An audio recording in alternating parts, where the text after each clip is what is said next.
Good morning and a warm welcome to our distinguished guests, ladies and gentlemen who are present here at the F6 Campus Auditorium of Gunadarma University, as well as those joining us virtually via Zoom and our viewer of UGTV. It is a great pleasure for me, Devita Permatasari, who will serve as the Master of Ceremonies and assist in guiding the course of today's proceedings. With your kind permission, allow me to commence today's program with a traditional opening pantun. Deadlines near, the pressure is real. Books and notes begin to pile. Through every task, there's more to reveal. May today's insight make it all worthwhile. Allow us to extend our respectful greetings to our distinguished guests. Director of Gunadarma University, Professor Dr. E.S. Margianti, S.A.M.M., along with associates. We respectfully acknowledge Vice Rector 1 of Gunadarma University, Professor Dr. Rafi A.Salim, M.Sc.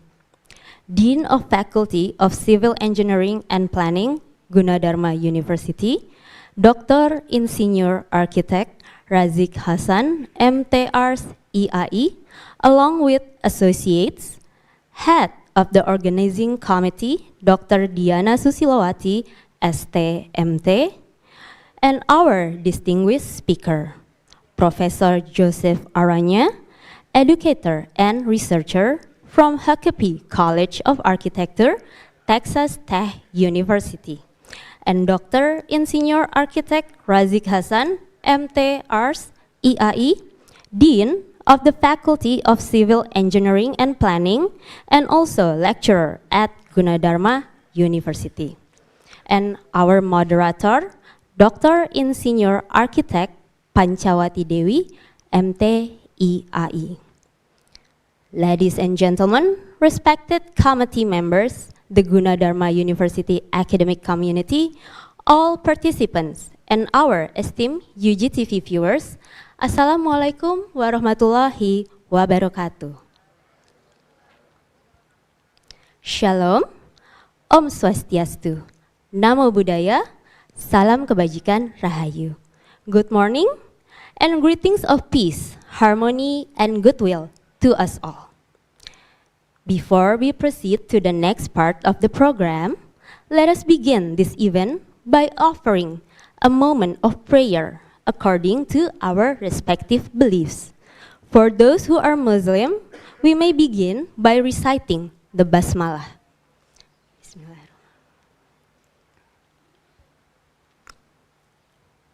Distinguished ladies and gentlemen, allow us to present the program for today's event, which will proceed as follows. First, we will have opening remarks. Second, the singing of the Indonesian national anthem, Indonesia Raya. Third, report by the head of the organizing committee. Fourth, opening remarks, followed by the official opening of the event. Fifth, public lecture session, followed by a question and answer session. Finally, to conclude, we will have the closing remarks. Honored guests, ladies and gentlemen, to commence today's program, as a symbol of our love and devotion to our beloved nation, Indonesia, let us rise and respectfully sing the Indonesian national anthem, Indonesia Raya, together. We respectfully invite all participants and viewers joining us via Zoom to rise and observe a moment of solemnity as we sing the Indonesian national anthem, Indonesia Raya. At this moment, we respectfully invite all those present in the auditorium to stand.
Thank you.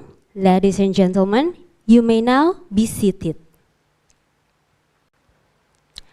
Distinguished ladies and gentlemen, we shall now proceed to the next part of our program, the report by the head of the organizing committee. To that end, may we respectfully invite Dr. Diana Susilowati, ST.MT, to deliver her report. To Dr. Diana Susilowati, ST.MT, you may now take the stage.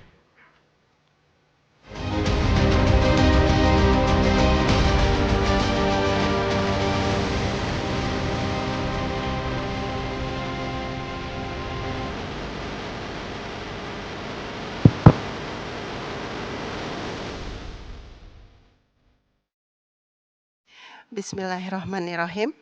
Distinguished guests, respected Vice Rector 1 of Gunadarma University, Professor Dr. Rafi Asalim, respected to Director Magister Prof. Dewi Agusinta, respected to our professor, and then our esteemed speaker, Professor Joseph Arhan from Texas Tech University, and Dr. Insinyur Rajik Hasan from Gunadarma University, Honorable Moderator Mrs.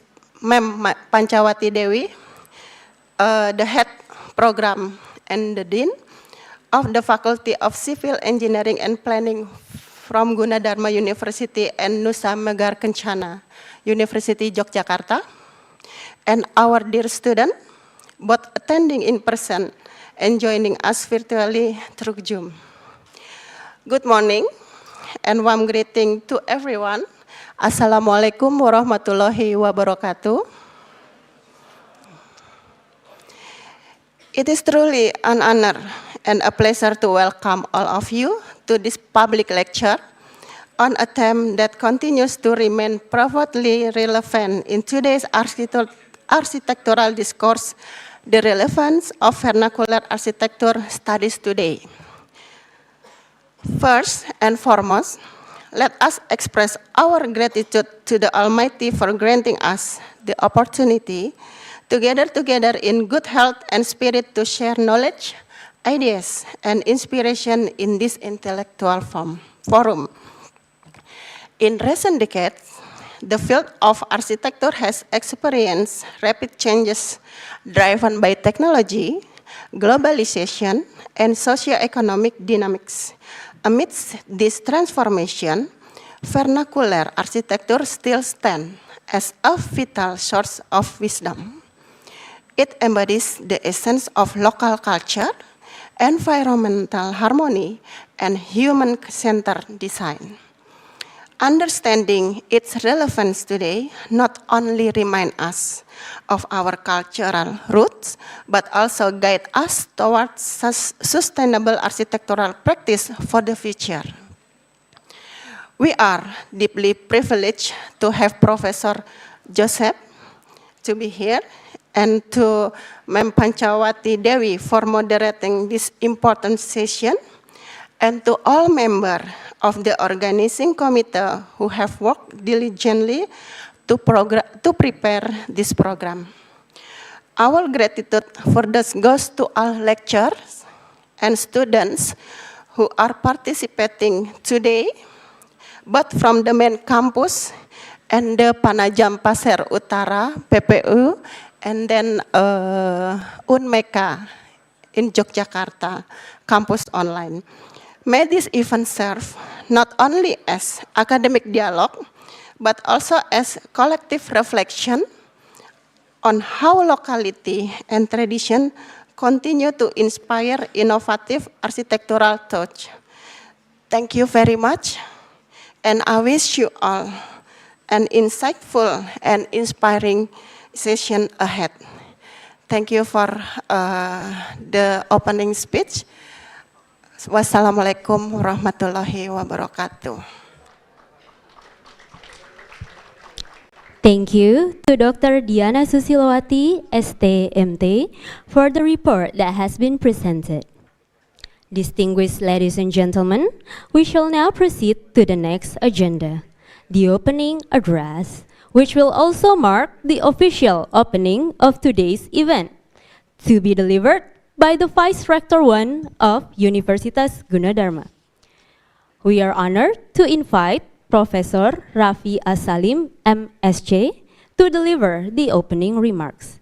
May we now respectfully invite Professor Raffi Asalim to deliver the opening address and officially commence today's event. To Professor Raffi, you may now take the stage.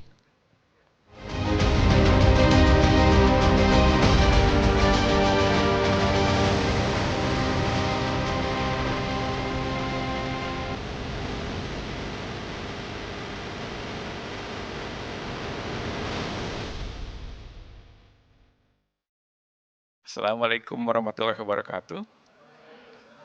Good morning, peace be upon us all. It is a great honor for us to have this occasion. Honorable Mr. Razik Hassan and the organizing committee headed by Dr. Diana Susilawati, and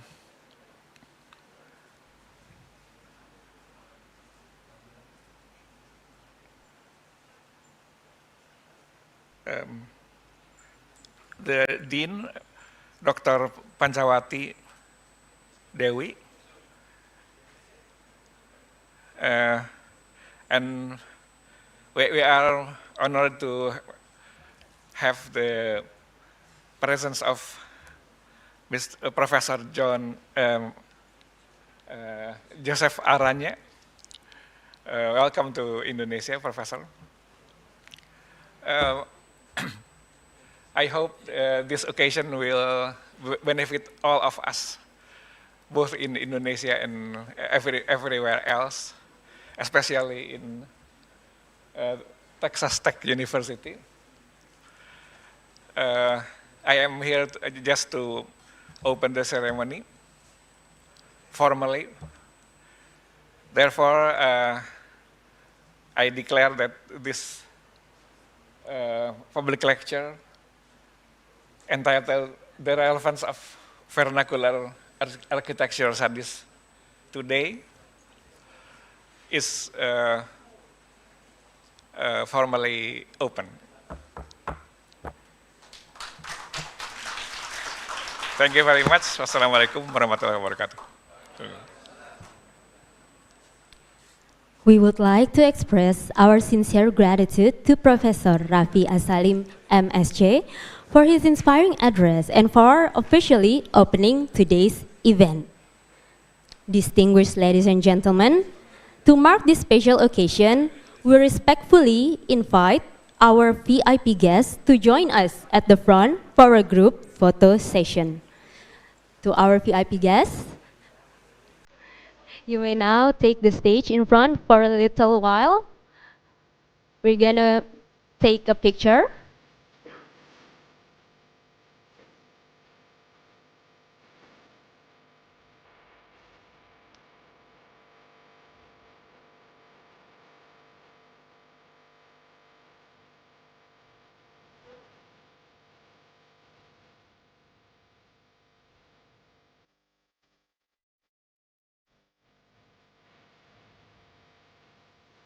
For our documentation team, please be ready on site.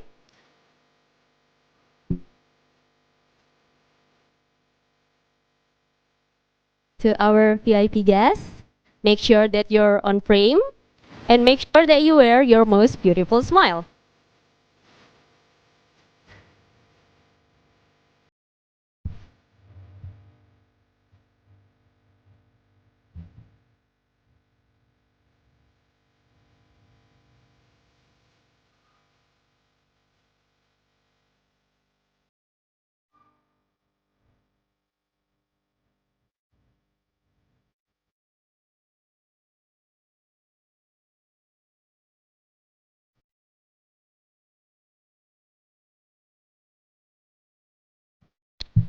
Thank you, ladies and gentlemen. Please kindly return to your respective seats.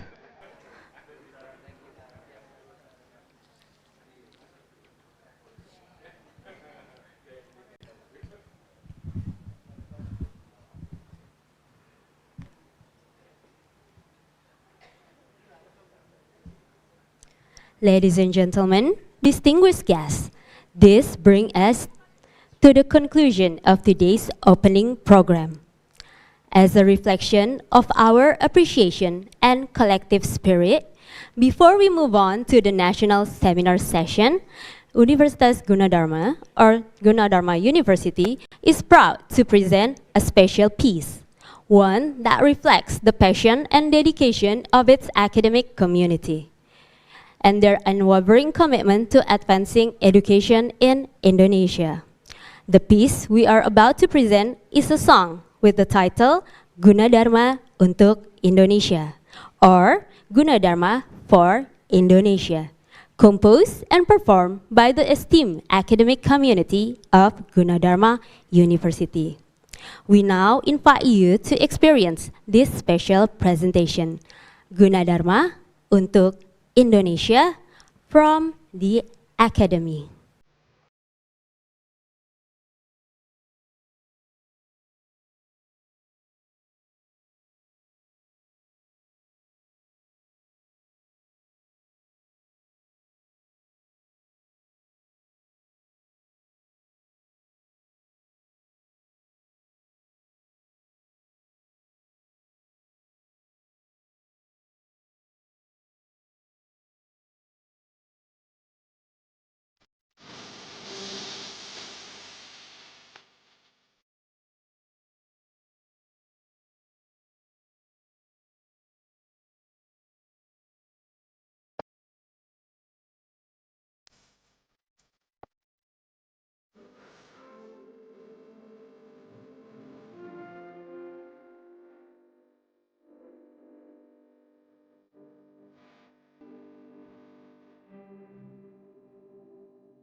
kita nonton ondel-ondel nyok.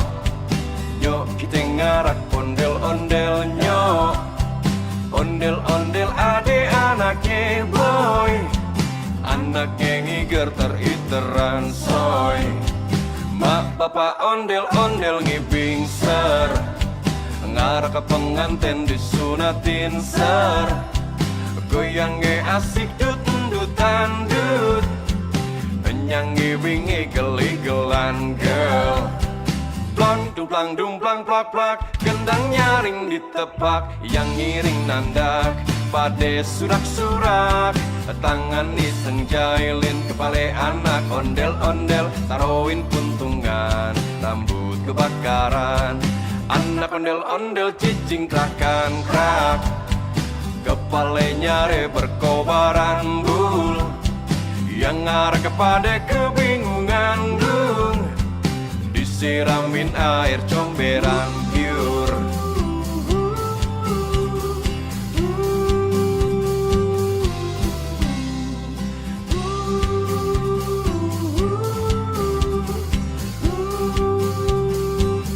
Surilang jot-jotan.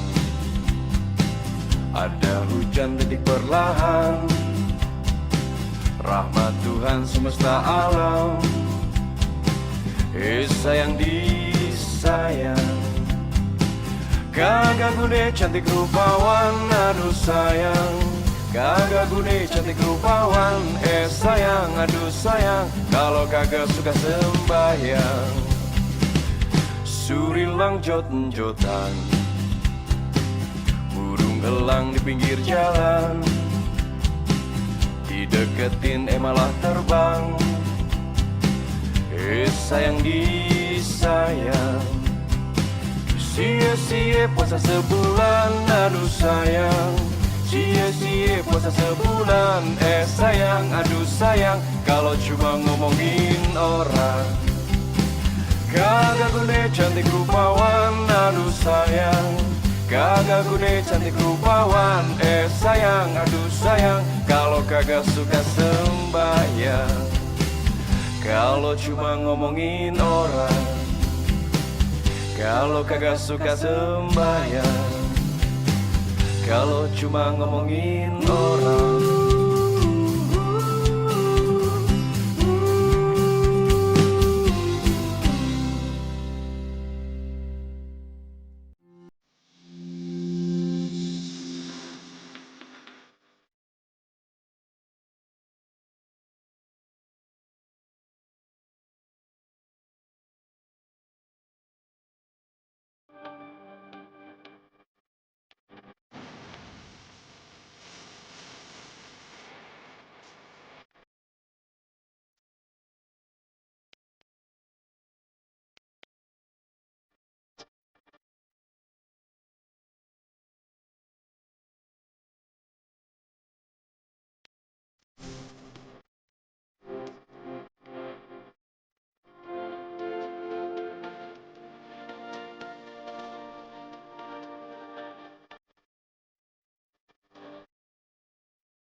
Ladies and gentlemen, esteemed guests, we shall now move on to the public lecture session, featuring the theme, The Relevance of Vernacular Architecture Studies Today.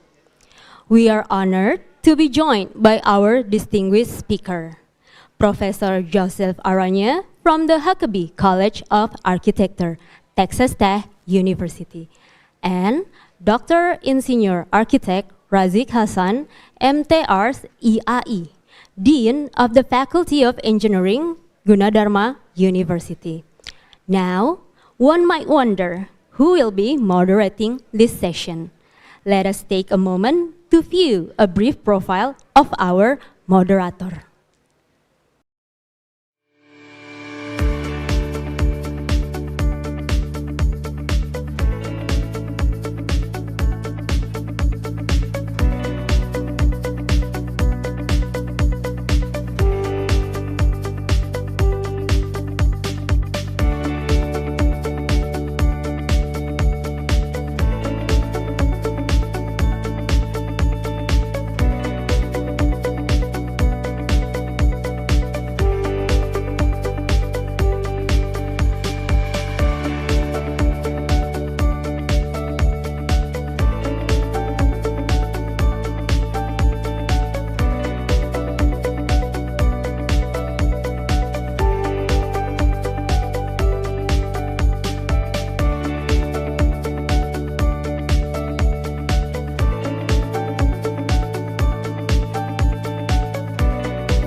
Ladies and gentlemen, distinguished guests, without further ado, it is our honor to invite Dr.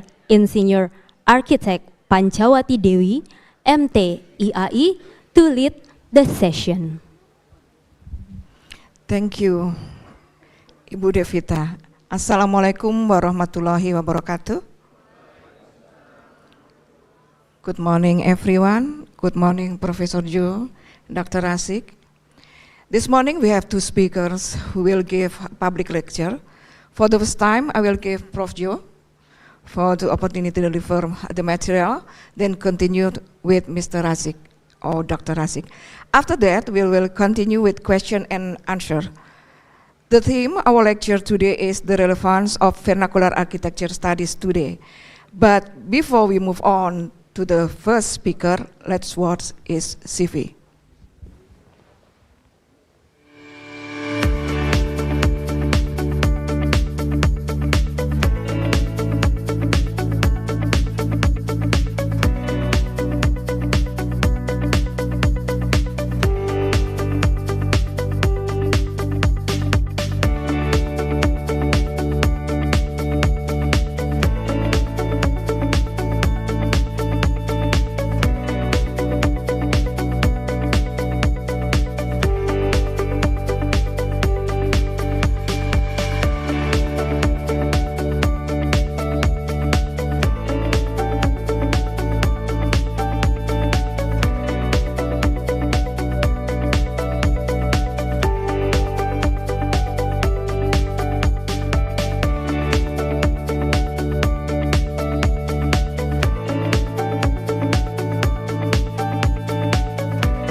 Okay, before we start, I hope the audience will be able to listen carefully and prepare your question.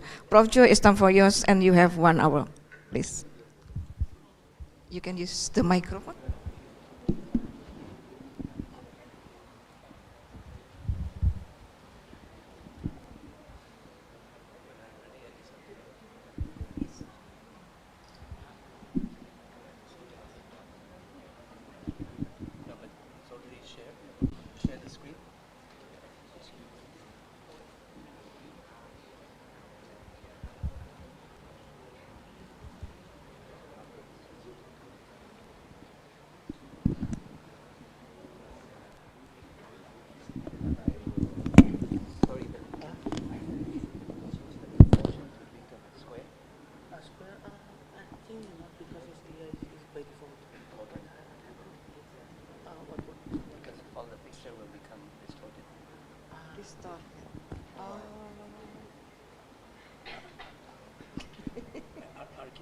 Yes.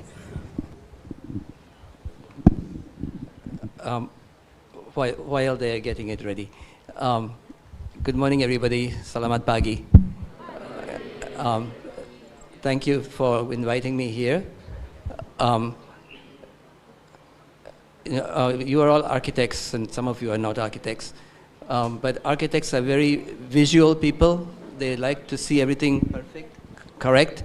So I asked them to change the proportion so that it can be a square, not a rectangle. Because when I show pictures of buildings afterwards, it will become distorted. Most people, they may not worry about it. But for architects, it's very important. So you as students also, you should be very, very precise when you do proportions of something. Because that is what makes architecture have certain characters. I teach at Texas Tech University, and I teach all kinds of classes, but mostly design studio. And also I teach a seminar theory class about vernacular architecture in non-Western societies. So non-Western means any society anywhere in the world that is not influenced culturally by Europe. So Indonesia, for example, yes, the Dutch came here and they have some influence. But before the Dutch came, and even now, there are many cultures in Indonesia which are non-Western. They're not related to Europe. And that's what that term means. For American students, it's a very interesting topic because they don't know anything about things which are outside of Europe. Their culture is so much, even the architectural history is so much concentrated only on Europe. Maybe they have one lecture about Islamic architecture, maybe one lecture about Egypt or about Hindu, some buildings, but that's all. So about 25 years ago, the National Accreditation Board in the United States said that architectural education in the US must also include non-Western architecture. And so I have been teaching this class for a long time, and because of my interest in non-Western architecture, I have traveled in many parts of the world to experience the architecture, because you only understand architecture by experiencing. That's why you have excursions, to go somewhere and experience a new place so that you can see things from somebody else's point of view. And that encourages creativity in architecture. If you look at all the famous architects, the good architects in the world, they all traveled a lot. And they got their inspiration and became good only after they traveled. So I encourage you also, you don't have to travel to China or to Peru. You can even travel to the next island in Indonesia. It's different. So use every opportunity as students to travel, right? And when you travel, experience the place. Don't just take selfie and go home. That's not enough, right? So try to do that.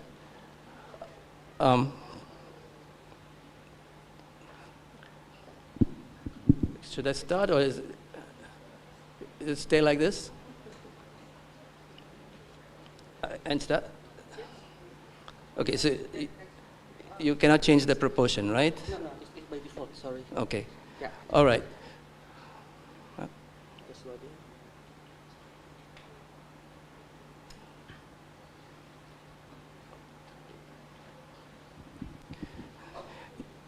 Your technology is more advanced than mine.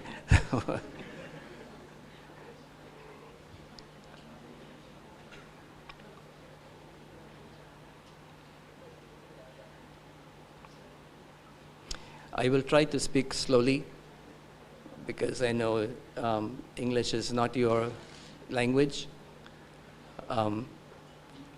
and unfortunately I do not know enough of Bahasa Indonesia.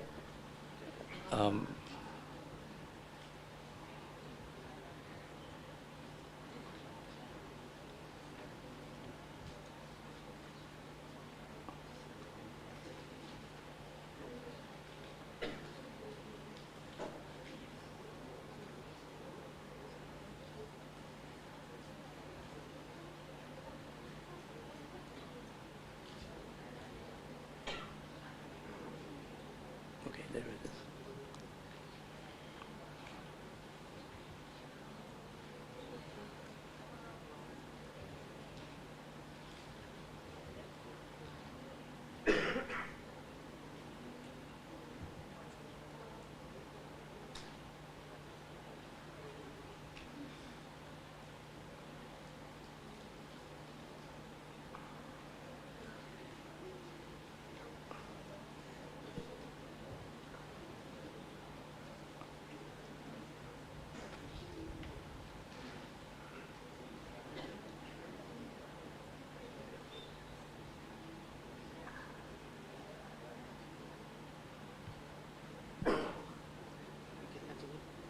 Yeah.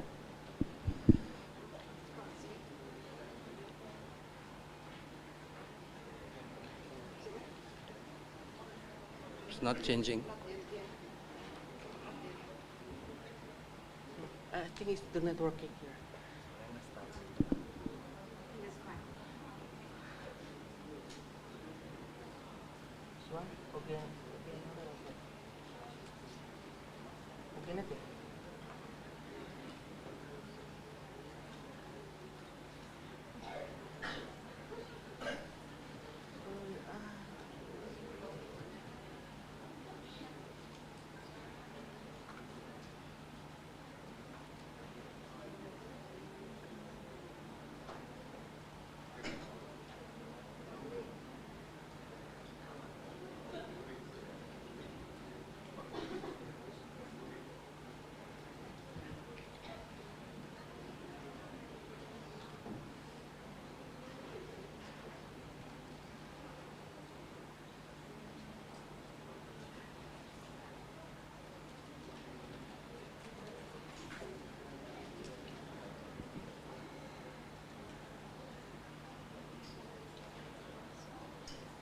Ini mas desain di sumbernya, di filenya dulu.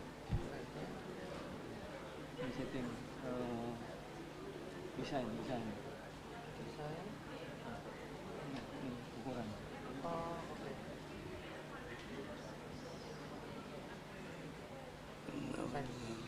No.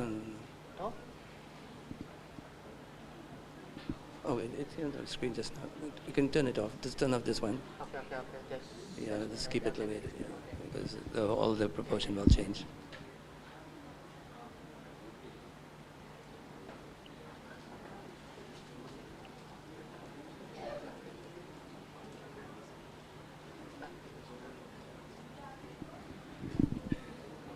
Kayak tiba-tiba dia keluar karena koneksi internetnya nggak stabil.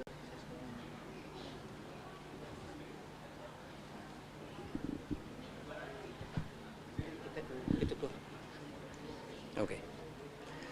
All right. Sorry for the delay. You're very patient. Just very quickly, this is my university. This building is only for architecture, 10 floors, and it's not very good because for architecture we need to be able to share our work. So if the first year students are on the floor number 3 and the fourth year students are on floor number 7, they don't go in to see each other's work. But that's important in architecture, for education, architectural education, to be able to just walk to somebody else's class and see what they are doing, talk to them, the juniors, the seniors, the freshmen can see everybody's work.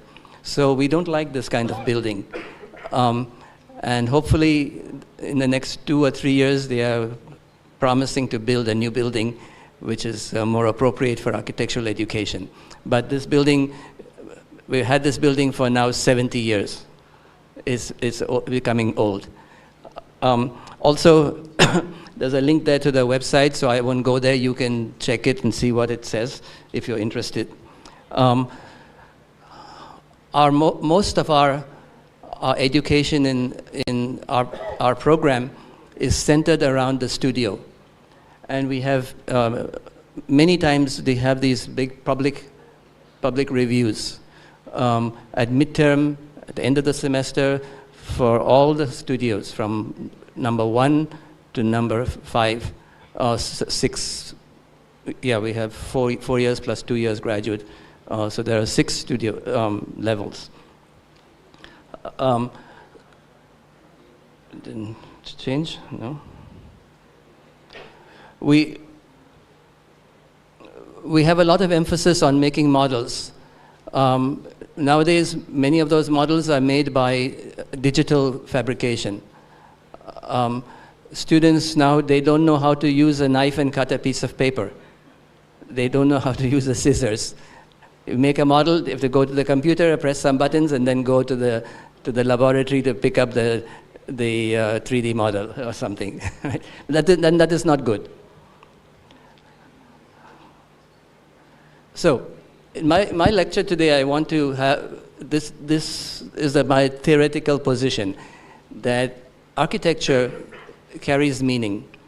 And just like a language, architecture also is a language, because the words, like certain forms, certain materials, certain relationships of spaces, they're all a language that helps a culture to understand itself and also to teach other people in the culture what is the culture about.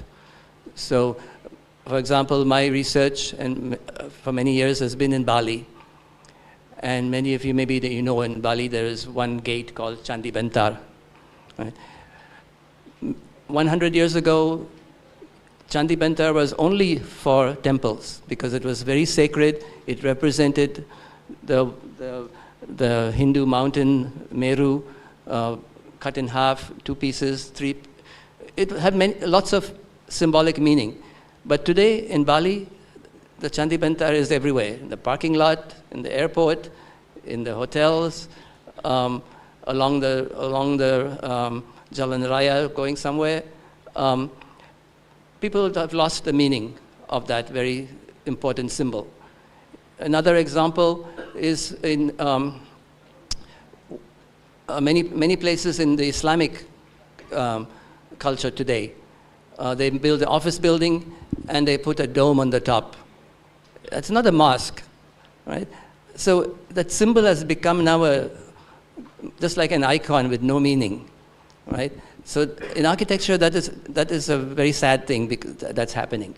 And so that's why the study of that idea that architecture carries meaning is an important concept to remember.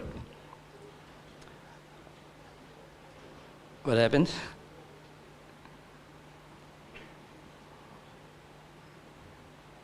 It went away.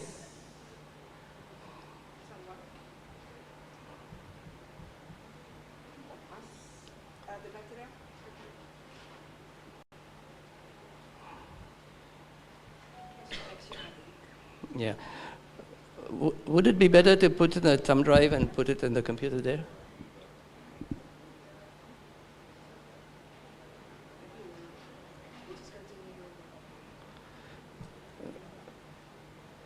I don't know how to do this.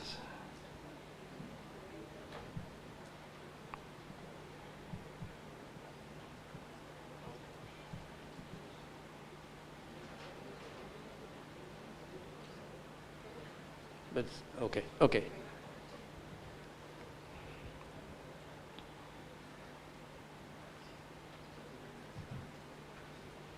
No, it's not. It's not moving. Oh.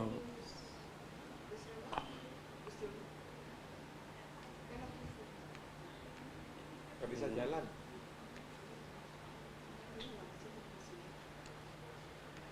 No.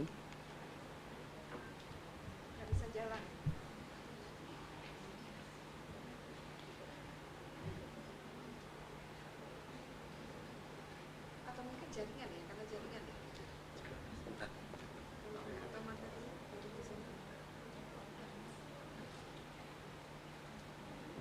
PPT-nya ada nggak di? PPT-nya, you can share your material.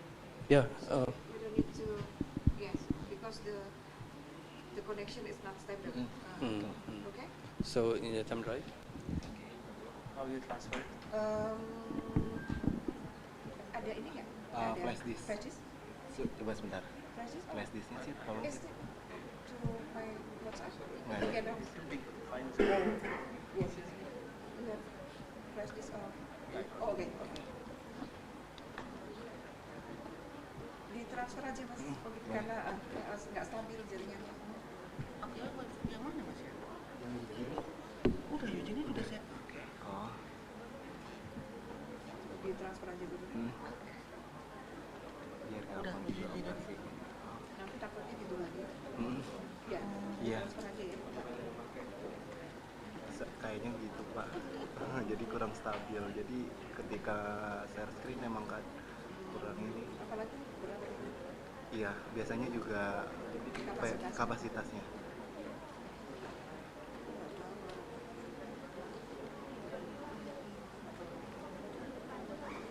Yes. Yes. This is material kan? Iya, iya. Dia Pakai ambil pop. konektor.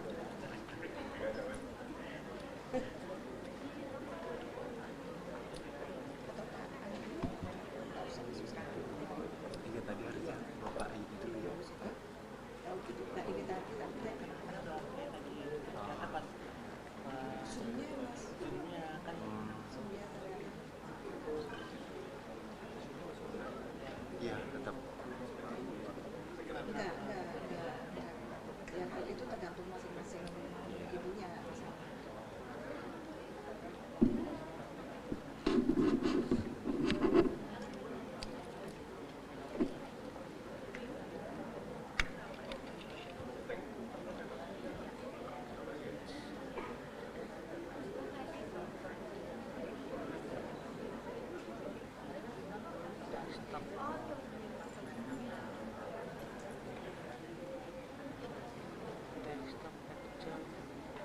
Which one? The which one? This one, right? The latest one. Yeah, this one.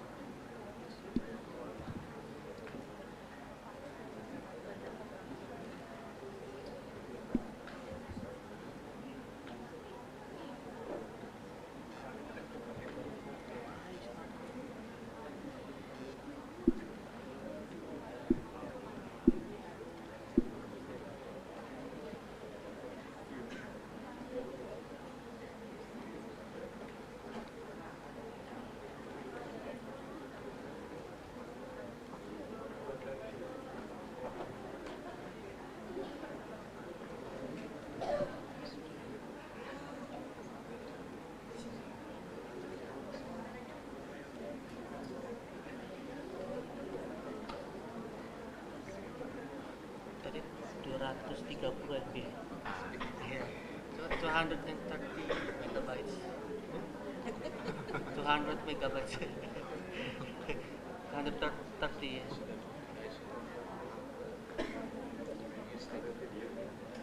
Yeah. Just pictures, right? Yeah. Oh, maybe resolusi. Yeah, the resolutions.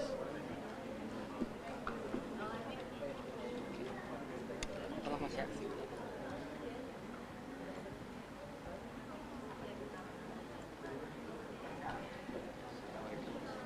Di sini.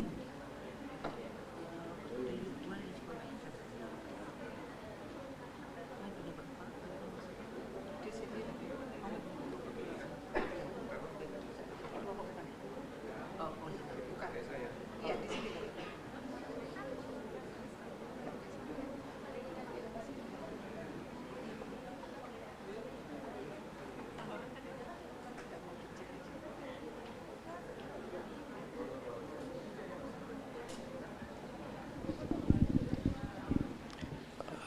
How many have first-year student. Semester tahun pertama, semester 1 siapa aja? Mahasiswa. Second year? Second year, tahun kedua, mahasiswa dari tahun kedua. Okay. And then Okay. tiga? Tahun ketiga, third years, tahun keempat. Lah ini dari tahun berapa ini? Hah? Tahun kedua. Oh, 1 and 2. Semester 2 and 4. Nah, yes. First year and second year. Okay. Okay. Malu-malu sih angkat tangannya.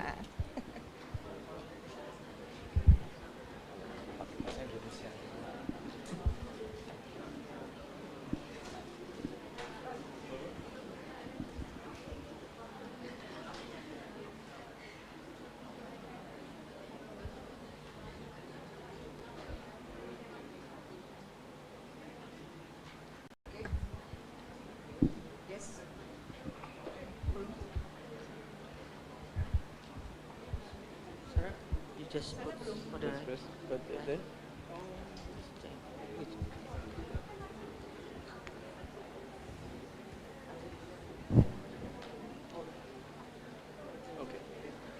All right, maybe hopefully this is going to work. So, vernacular architecture has many names.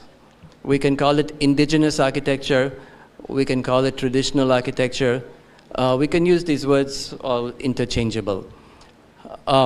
Also, vernacular architecture can have many kinds of building type. You can have religious buildings like a mosque. You can have residential building like a house.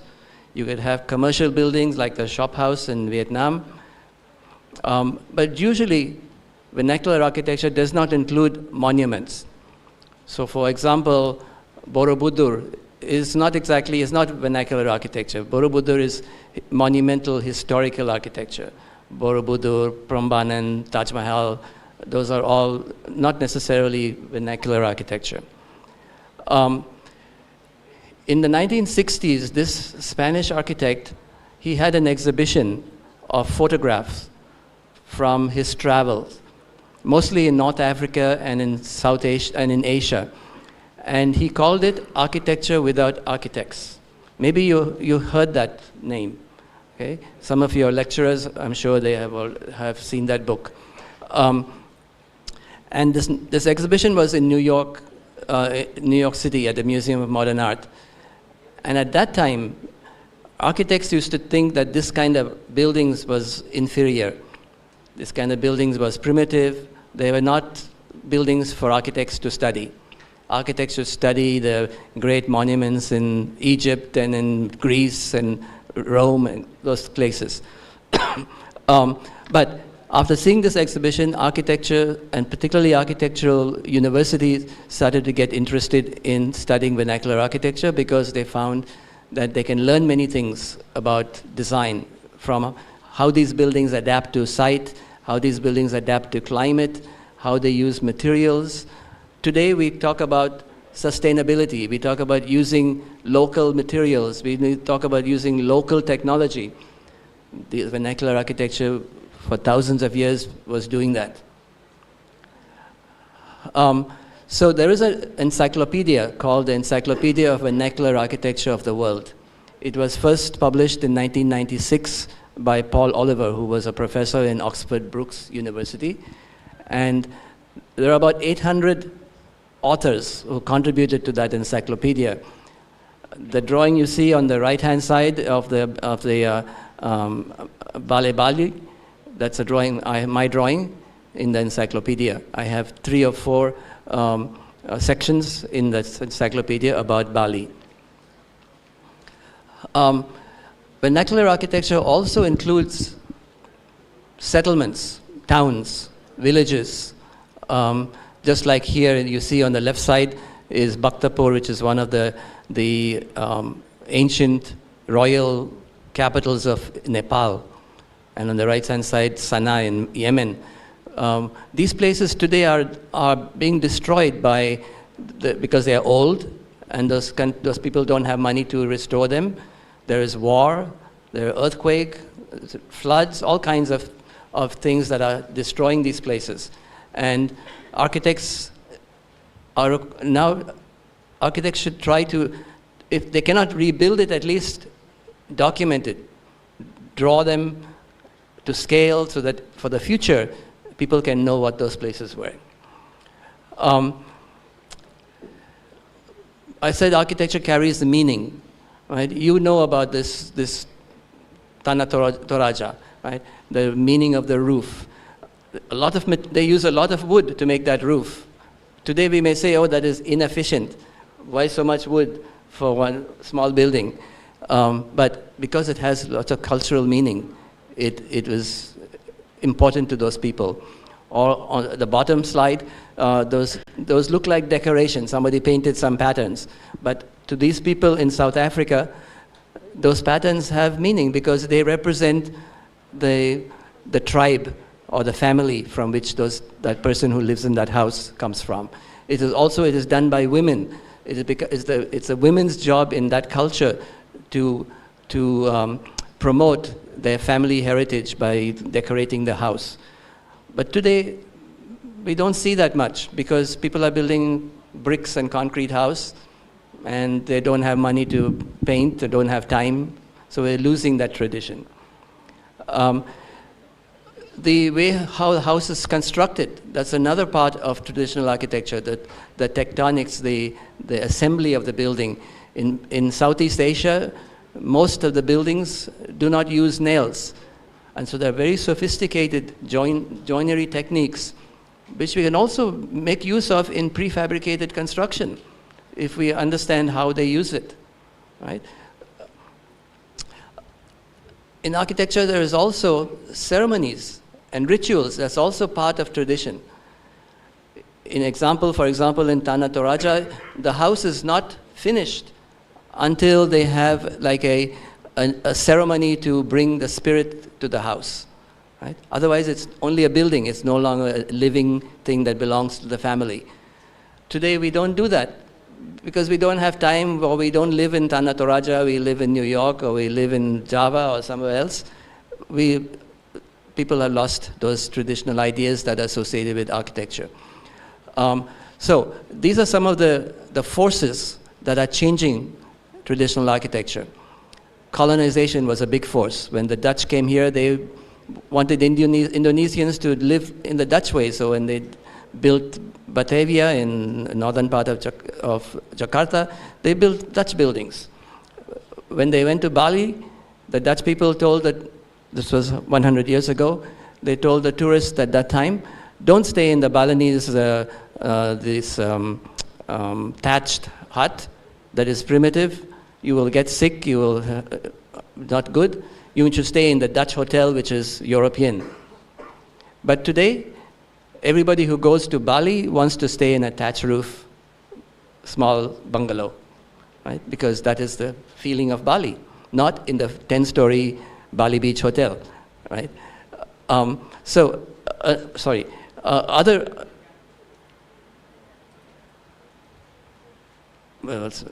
No, where is this? This is not going the right way. No. Opposite way? Yeah. So this is a list. I'm not going to talk about all the things there, but today, one of the big factors that is changing vernacular architecture is mass production, modernization, but also tourism. Because tourism is taking the symbols of vernacular architecture and using them in a different context.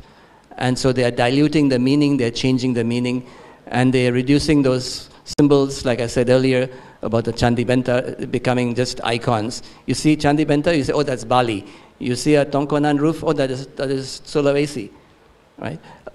So architects have a responsibility to learn about these things and to educate their clients also what they should do and not to do. Why is this going the wrong way? So, development, modernization is also happening very fast. You know, in Europe, they had many decades to develop from industrialization to modernity. But in these countries, in the non-Western societies like Indonesia, India, Malaysia, or Colombia, the development is very fast. People have not had time to understand how to adapt to the new technologies.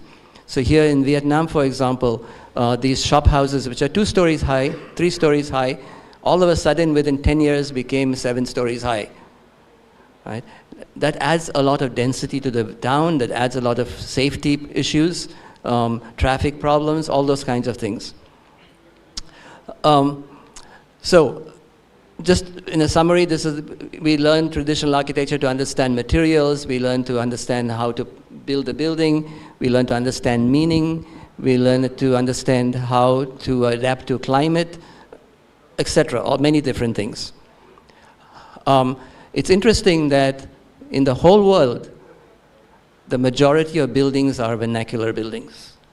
They may be simple buildings in a kampong here in Jakarta, or they might be very complicated, sophisticated buildings like in the Minangkabau house in Sumatra, for example. There are many different scales of vernacular architecture, but 40 million buildings in the world are vernacular architecture. So for architects to get involved with vernacular architecture, there's a lot of jobs to do. You just have to be creative in how to do it. I teach a class in Texas. This is what it is called, Architecture in Traditional Societies. And we discuss case studies and precedent studies of vernacular architecture in different parts of the world, in Africa, in South America, in Asia, in Southeast Asia also. I won't explain this because many of you already know this. The ideas behind Balinese architecture, very complicated, very much rooted, very much related to religious philosophy. But if you're not from Bali, you just go there and see a Balinese traditional house, you think it's very primitive. You think inside the house, the one ballet here, one ballet there, one ballet there, no order. But actually there's a lot of order if you understand the culture and if you understand the rules. Okay? So the rules that in traditional architecture are not the same rules that we use today. Today the rules are about circulation, about efficiency, about function, about budget. Those are the rules today, about structural calculations. But in traditional architecture, the rules are quite different. They are very often, the rules are not even written as rules. They're written as superstitious ideas. If you make the roof this shape, you will have good luck. If you paint it this color, it will be bad luck. Those kinds of things, which make architecture much more integrated with human culture, not just a technical thing. So I have done many studies in Bali. Also, some years ago, I had a Fulbright to spend 1 semester in Ethiopia. And so in Ethiopia, I was documenting the architecture in the northern part of Ethiopia, which is very dry, very arid, rocky place. And how do people make buildings using the resources they have, very few resources. But I also got an opportunity to travel to the southern part of Ethiopia, near Kenya, to these tribal areas, where in a small space, which may be about the size of half of Java, there are so many cultures. Each one has a different way to dress, a different way to build a building using local materials. And another interesting thing about architecture is there's a great relationship between clothing and architecture, between how people dress and how they decorate themselves and how they decorate their buildings. And if you look at, particularly, for example, in Balinese architecture, you see the building, it has a sarong, and it has a udang, it has all those kinds of things which people also wear. So these are the different tribes I visited there in Ethiopia to see I'm not an expert on this, but I wanted to see it, and because to understand architecture, you have to go and visit places. And these are all the different kinds of houses in a small place, not much bigger than half of Java. Okay? There are many. We think of Ethiopia as one country, but no, there are Christians there are Muslims there are animists there are all kinds of and combinations of those. And each one has their own way to express their culture through architecture. This is the landscape in northern Ethiopia. It looks like the Grand Canyon, right? It is very, very difficult to live in that place because the climate is very harsh, the terrain is very harsh. But these people have adapted buildings to that particular condition by using local stone. They also use stone without using any cement, because to use cement you have to use water. In this place there is no water, so the water is used for agriculture and for food, but not for building. So they developed techniques to build without using water. So this is during the dry season it looks like that. When it rains for 2 months it looks like that, but then after that it again becomes dry. And so there are different typologies depending upon the shape of the land. If it's a flat site, if it's a slope site, if it's a windy place, the building is round, because then the wind can easily go around it. It's not a rectangle, because the rectangle will block the wind and the dust and everything will come inside the house. So I worked with students at Mekelle University in Ethiopia to make some observations and some drawings to try to understand how these buildings are built and how they are used. For many years I've also been working in Bali. This is from 3 years ago. We did a documentary study to document and draw all the important buildings in the village of Tenganan in eastern part of Bali. And we worked with the village leaders on the left side. The guy who is sitting next to me, he is an architect, but was from Tenganan. And he is dressed that way because that day there was a ceremony and he had to dress in the appropriate way. But otherwise, he is also giving lectures via Zoom to some university in Australia or something like that. So there again, it's important that we preserve the traditions and not change to modernity and ignore the tradition. So these are the buildings in Tenganan that we studied. We also did some mapping using drones to make the village map, because many of the traditional settlements in Indonesia don't have accurate drawings, right? And so if there is a flood or if there is a tsunami and the village is destroyed, then we don't know about it anymore. Okay? So we did the measurements in the village, and then we went back to the studio and we did the drawings with the computer to make accurate documentations. The buffalo was also interested in the project. You can see there. Certain typologies also are disappearing. This is called a beji in Bali. It's a bathing place. Today they don't use much because they have bathrooms in the house. So this architectural typology, which was often it was very nicely integrated with the site, integrated with the river. This is also now disappearing because people are not using it.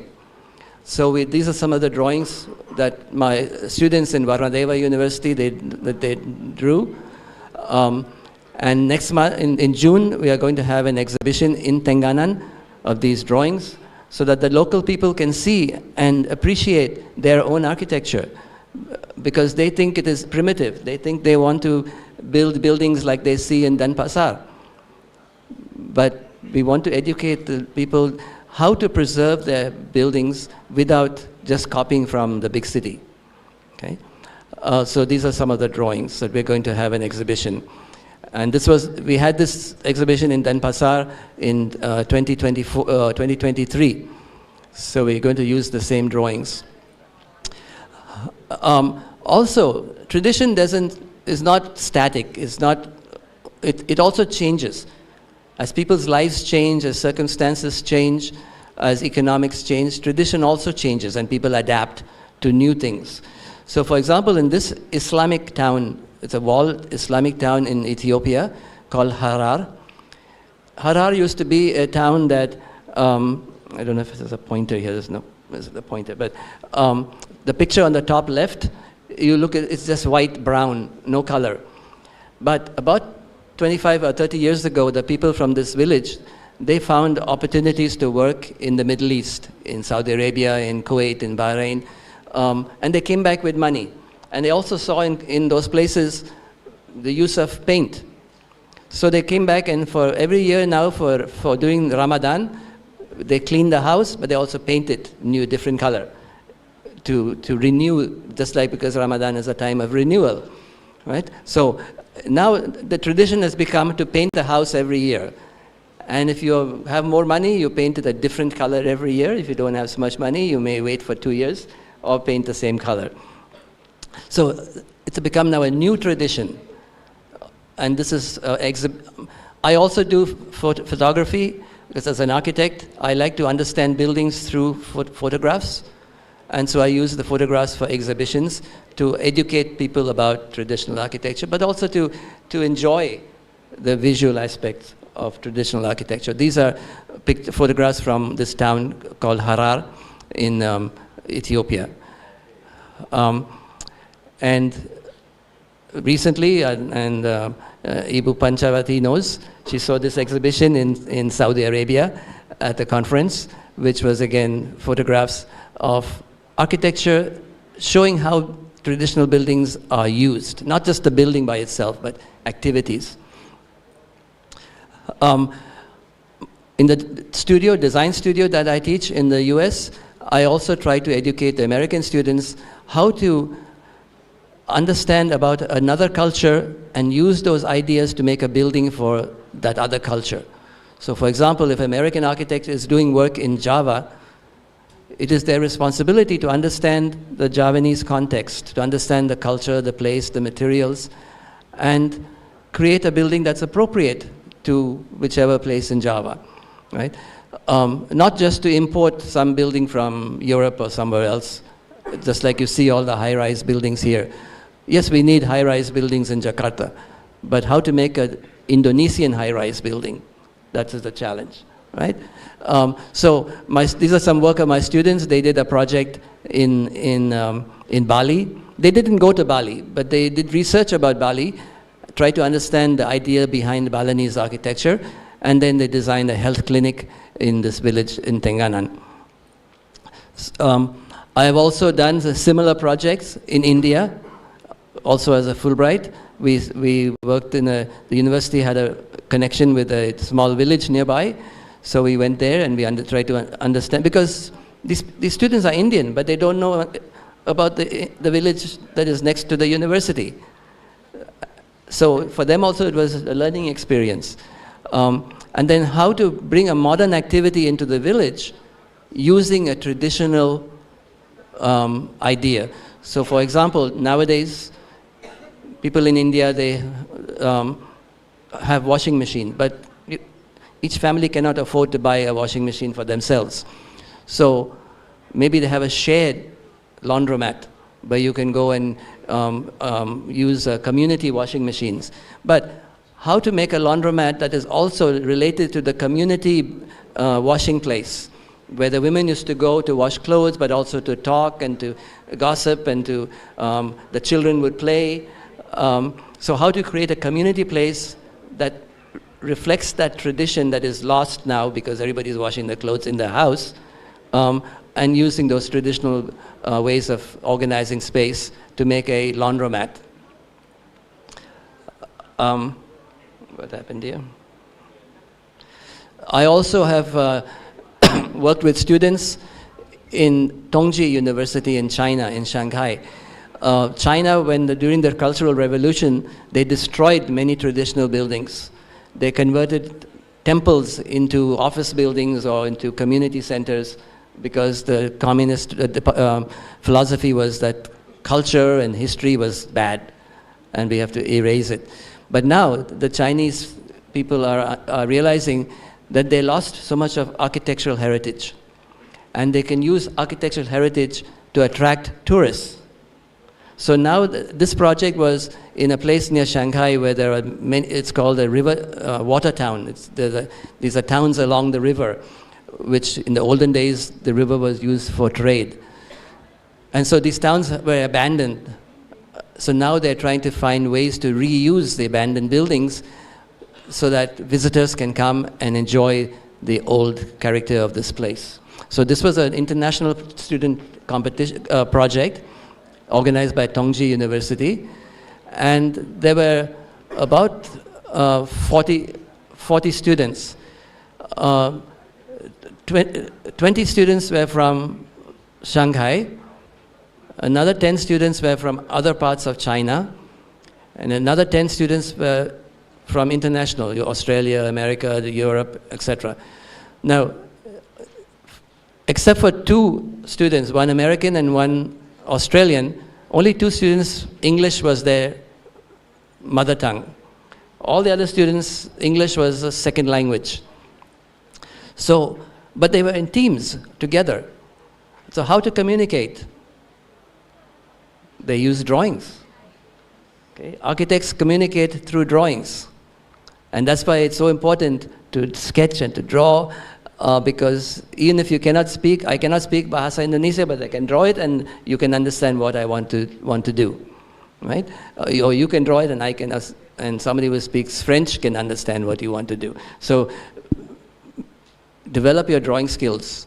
It's very important in architecture.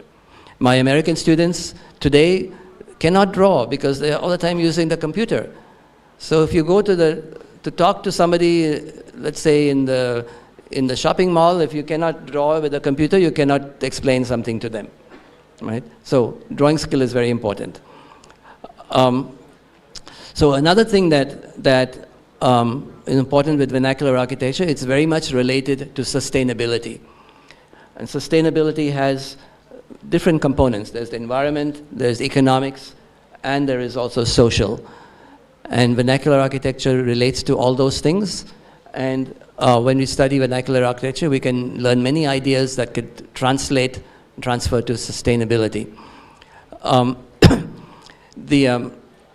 When we talk about design, design means to take many unrelated things and find some way to make them relate.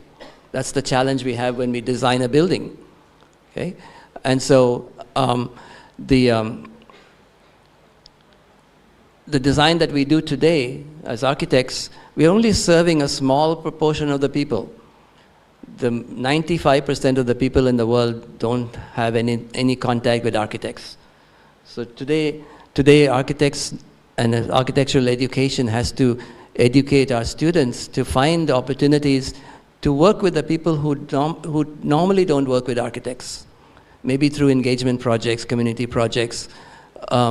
Because otherwise, all the skill and knowledge we have as architects is only used for 10% of the people in any place. And that is an idea that can be used to sustain good design. Right? Today, when we think about architecture, we're going to make these kinds of very spectacular buildings. We think of Zaha Hadid, and we think of these kinds of architects who make these very fantastic things. But those are just one building, one monument. Maybe it may not even last for 100 years. It's not like Borobudur, which is many 100 years old. So this is one part of architecture, but today we think of only this one as architecture. It's not. There are many different things architects can do. These kinds of buildings, yes, for next 20 years it's spectacular, afterwards it's going to fall down and nobody's going to worry about it. Right? Everybody wants to look like this Shanghai, or whether it's Singapore or Manhattan. We all want to build tall buildings, and we need tall buildings, but how can we make those tall buildings appropriate to the local conditions? So we have a social and environmental responsibility as architects.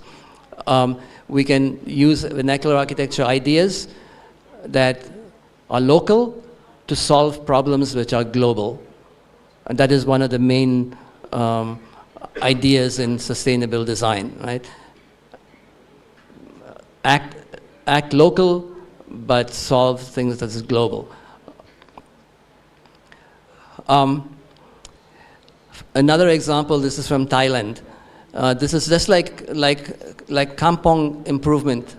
This is a canal, a small river that was very dirty, and the architects, the students in Chiang Mai University, they organized a program to these people collected a lot of rubbish, the plastic bottles and all kinds of things. So instead of keeping it like garbage, use it to make sculptures, use it to make interesting things. So they started to do that. And now this has become a tourist attraction. People who go to Chiang Mai, they go to visit this place. And so the local people can have small warung to sell beer and to sell tea and to sell some snacks. So they now also have economic opportunity from doing this kampong's kind of redevelopment. Architects also have to be creative. In some places, like in Bangladesh, there's a lot of floods. So can you have buildings that are like boats? So you can have a school in a boat, you can have a clinic in a boat, so that if there's floods, we don't lose the buildings that we need. Maybe you heard of this architect. She is from Austria, and she went to Bangladesh as a volunteer because the Austrian government requires people at a certain age to volunteer service. And when she was living in this village, she discovered that she could show those people how to use mud to make a contemporary looking building. So this building is made from bamboo and mud, but it doesn't look like a mud hut in Bangladesh. Today, she has become quite a famous architect who is using mud in many places where mud was seen as a inferior material. This picture is from Ladakh in the Himalayas, northern India, where you have very spectacular buildings on these spectacular mountains. And there, this is an architect's office from UK. It's called Ov Arup. Many of the tall buildings in Jakarta, in Singapore, in Kuala Lumpur, all the engineering technology is designed by this company, Ov Arup. But they also have a division to work with low-tech, low technology, to help people to use low-tech to make better buildings. And so this is in Ladakh. This is a school where they use simple ideas like ventilation and delivery of light to make a building that could be comfortable in that particular climate and that particular context. This is a project from Mexico where the architect again used mud to make the building and some local bamboo and some recycled pieces of steel that he found in the market to make a small church. It was all the material he used here was free because it was all from the garbage, and the people were able to build it themselves. But the architects showed them how to build a interesting new building using those free materials and their skills which they already have. You may know this architect, Francis Kere. He got the Pritzker Prize about 2 or 3 years ago. He is from Burkina Faso in Western Africa. And again, this is using mud to make a modern building. In this case, it's a village school. So the local villager people can build it themselves. They don't have to pay a contractor to come from the big city to build a building. And they're using, also architect has to be creative. These are terracotta pots for carrying water, but he is using them just like making a waffle slab to reduce the weight of the concrete by putting these pots within the reinforcement. And all the women, for example, who make the pots, they were very proud, each one to donate one pot to make this building. So they feel that is their building, and they will also look after it better. Right? This is a clinic that he designed that also has some ideas that relate to how people socialize in this place. Disasters also destroy architecture. This is Kathmandu. On the right side is after the earthquake, on the left side is before the earthquake. And these buildings are 400, 500, 600 years old. They cannot build them again. There's another project, also earthquake in Mexico, where the central part of the city got destroyed. Small town, not a big city. But the architect came up with a simple idea. He designed this arcade, just arches, right, to define the space, to remember that was the space before. But the arches also became a place for markets.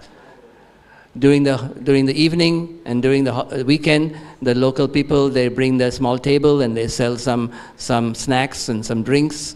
In the middle of the space, somebody comes and plays some music and people dance, and it became a social space.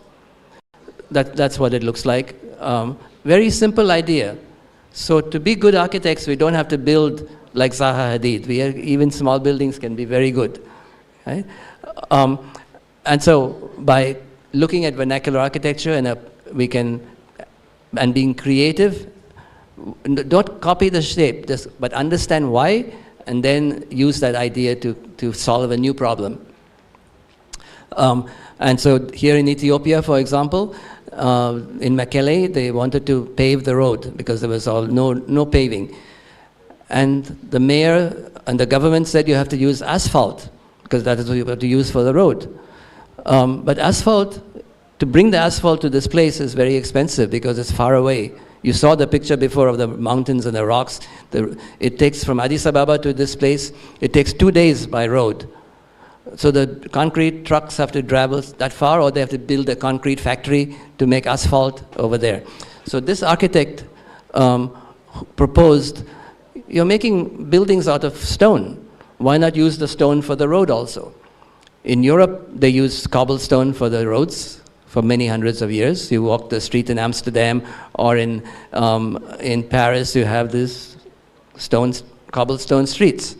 So these people already knew how to work with the stone, so they showed them how to make a 10 by 10 centimeter cube. You put some sand, and then you put the stones, you have a road. Tomorrow, there is a new technology in this place, maybe fiber optic cable. If you have asphalt, you have to dig the asphalt, you have to put the cable, then you have to patch it. When it rains, there will be it will sink, and you have a broken road. Very expensive. But here, you take out the stones, you put your cable, you put the stones back, and the road is good again. So sustainable and very simple. Also, if you see on the picture on the top right side, you see some big stones. They also gave the people the opportunity for the first 2 meters of space. The local people who live in that house, you can design what you want. So some people designed a planter for trees, some people put some stones for sitting. And so now their house became a part of the road. So they looked after the road because now the road was also theirs. It's not just the government road. Right? So the architect's creative idea to create shared responsibility now makes it makes it easier for the government also to maintain the road. Because people see this is the benches and things that local people did. And in the US, there is one university, Auburn University, where they have this program for students to work in the rural areas among very, very poor people. They spend 1 semester to design a building and 1 semester to build it for those people. They get mostly donated materials, and there are some very interesting projects from that. It's called the Rural Studio. You can look it up on the internet anytime. Another challenge for architects today, as an American architect, you are building a building in China. As a Chinese architect, you are building a building in Brazil. So how to learn about other cultures? You have to know those cultures. And so Also, if I build a building in Java, whose culture do I relate to? Javanese culture, but there are so many Javanese cultures. Indonesian culture, but Indonesian culture is modern. Dutch culture, right? It's very complicated, right? So architects have to be sensitive to that, and they also have to think about each context is different. It's not so easy. Just because you build a building in Sulawesi, it doesn't have to be a tongkonan. It can be many other kinds of things, right? So these are just some pictures of when I worked in Ethiopia with my students. They're very poor, they didn't have many resources. They would use cardboard and sticks and things to make their models, but that's also being creative, right? In Zimbabwe, I worked in Zimbabwe, and these are my students. They are in a local it's like a bar. It's where the local people, the traditional African villages, always under the big tree, that's where they will gather in the evenings, and the men will drink beer, the women would gossip, the children would play. So this is one of those kinds of places where people go to socialize. I could go, but I wouldn't go over this because it's too long. But in the case of Zimbabwe, the local architecture was very simple, just a mud hut. They didn't have big buildings like you have in other cultures.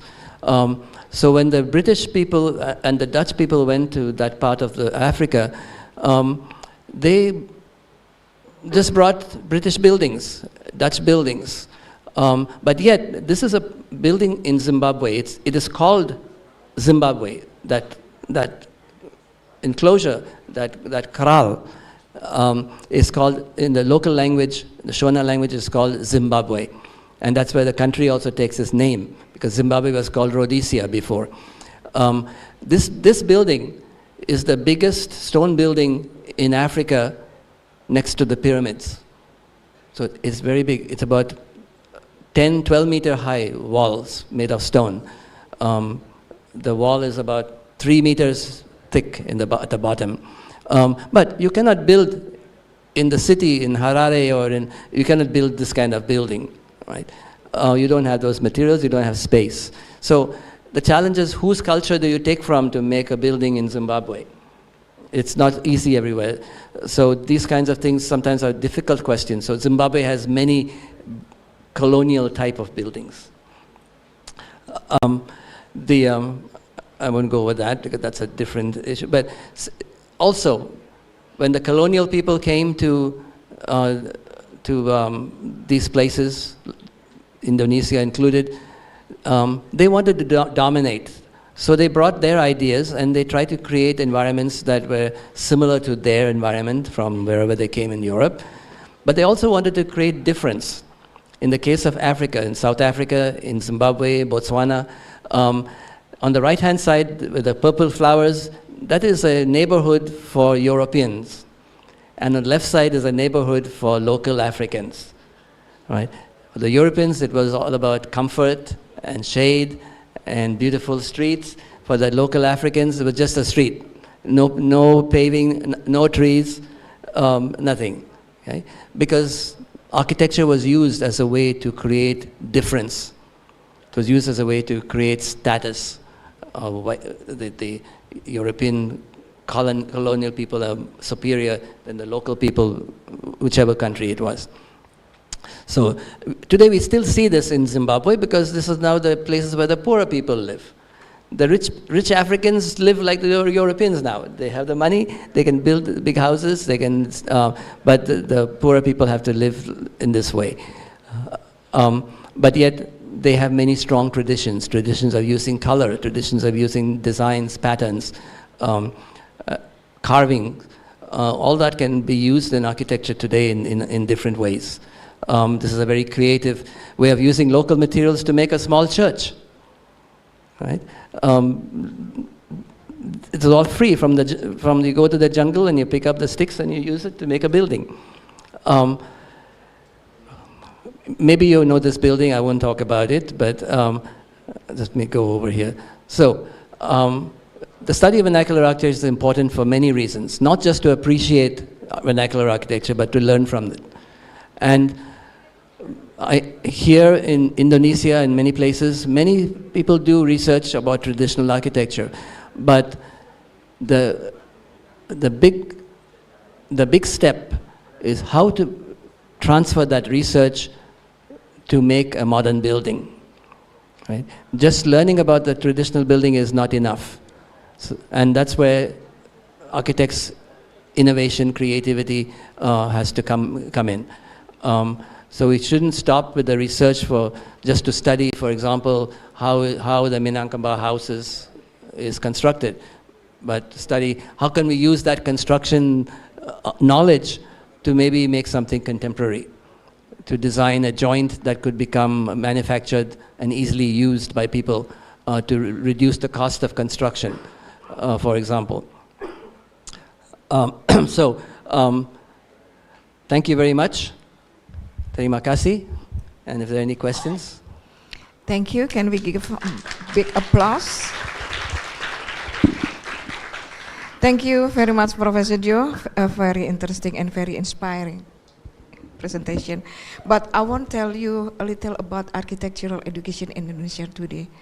It's actually the opposite of in the US. Our references are mostly about Western architecture, not our local. So it's our problem, but we will talk about it later. Okay. Yeah, in Indonesia, just like a few other countries in this part of the world, have woken up. They understand that architects have to draw from the local to create identity. Because many countries, India for example, I'm from India originally, when they got independence, they wanted to remove everything colonial. But at the same time, they didn't have anything to replace it with, that is Indian. Okay, we continue discussion about this later, after Dr. Rasik present, okay? Right, sure. Okay. But those are discussions that architects need to start to have. Yeah, thank you. Thank you very much. Okay, I will invite the second speaker, Dr. Rasik, to present his material in about 20 minutes. But before that, for the audience, please be patient and write down your question until we have a discussion. But before Dr. Rasik present, I would like the audience watch his CV first, okay?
Okay, please, Dr. Rasik, you have 20 minutes maximal. Please. Okay, thank you. Dengeran nggak sih?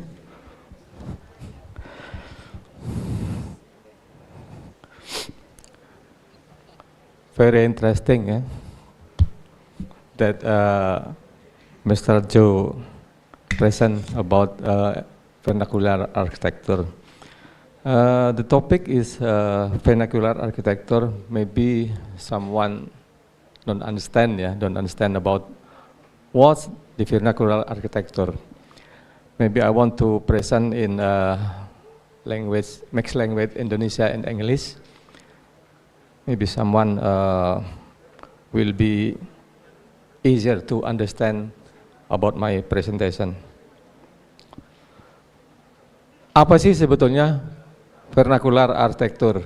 Ya, vernakular arsitektur adalah arsitektur yang dikerjakan oleh rakyat, gitu ya, di mana rakyat itu tinggal. Jadi arsitektur vernakular seperti tadi disampaikan, arsitektur without arsitektur tanpa arsitek. Jadi sebuah karya arsitektur yang dirancang oleh rakyat di mana dia tinggal. Jadi dalam hal ini topiknya adalah the relevance of vernacular architecture studies today, gitu ya. Apakah relevan kita belajar tentang arsitektur vernakular di dalam masa kini ketika kita masuk di dalam perancangan di bidang arsitektur? Ya. Indonesia is an entity with a very rich diversity of architecture culture, gitu ya. Indonesia adalah satu entitas yang memiliki kekuatan yang sangat besar dengan keragaman arsitektur budaya dalam arsitektur. Nah, ini akan menjadi tantangan bagi kita sebagai mahasiswa arsitektur. Apakah arsitektur vernakular ini layak untuk kita jadikan sebuah pembelajaran di dalam kita merancang arsitektur pada masa kini? Nah, sementara yang kita lihat the issues in architecture today, architecture now feels mute without words. Humans are like living in a boring, monotone world with no different faces, no identity. Kan. Ya. Jadi arsitektur sekarang ya dirasa sepi, dirasa sunyi, gitu ya, tanpa kata-kata. Manusia tinggal di dalam sebuah lingkungan yang membosankan, monoton, gitu ya, tanpa wajah yang berbeda, tidak ada identitas. Ya. Is influenced by modern paradigm. Modern is pure, modern is simple, modern is homogen, modern is universalism. And the magic power of modern is function, gitu ya. Architectural manifesto driven by the magic of function. So this influence that in architecture ornament is crime. Ornamen adalah kejahatan, gitu ya. All architecture element attached to the building but are not structure and have no function will be removed and consider a violation, gitu. Jadi sebuah karya arsitektur yang menempelkan elemen-elemen yang tidak fungsional dan tidak struktural itu dianggap, maka itu akan dihilangkan, dianggap sebagai sebuah kejahatan, gitu. Itulah paradigma, modern paradigm, gitu. Yang kedua adalah ini seperti yang dikatakan less is more by Mies van der Rohe, gitu. The spatial arrangement and use of building material are designed to be as minimal as possible with a pure building facade, gitu ya. Jadi minimalis di dalam bagaimana merancang sebuah bangunan itu sesedikit mungkin elemen-elemen yang tidak fungsional, gitu ya. Elemen-elemen yang paling fungsional itulah yang digunakan. Itu yang kedua. Kemudian yang ketiga adalah the magic of function, ya, time is money. Design in architecture is oriented forward time and money. Buildings are designed efficiently and effectively with the shortest possible time, gitu. Jadi arsitektur itu sebaiknya dirancang dengan waktu yang secepatnya dan nilai atau harga yang seminimal mungkin. Inilah ya arsitektur, architectural manifesto driven by the magic of function. Function itu adalah kata kunci di dalam arsitektur modern yang berpengaruh di dalam berbagai aspek, ya, influence to many aspect in architecture design.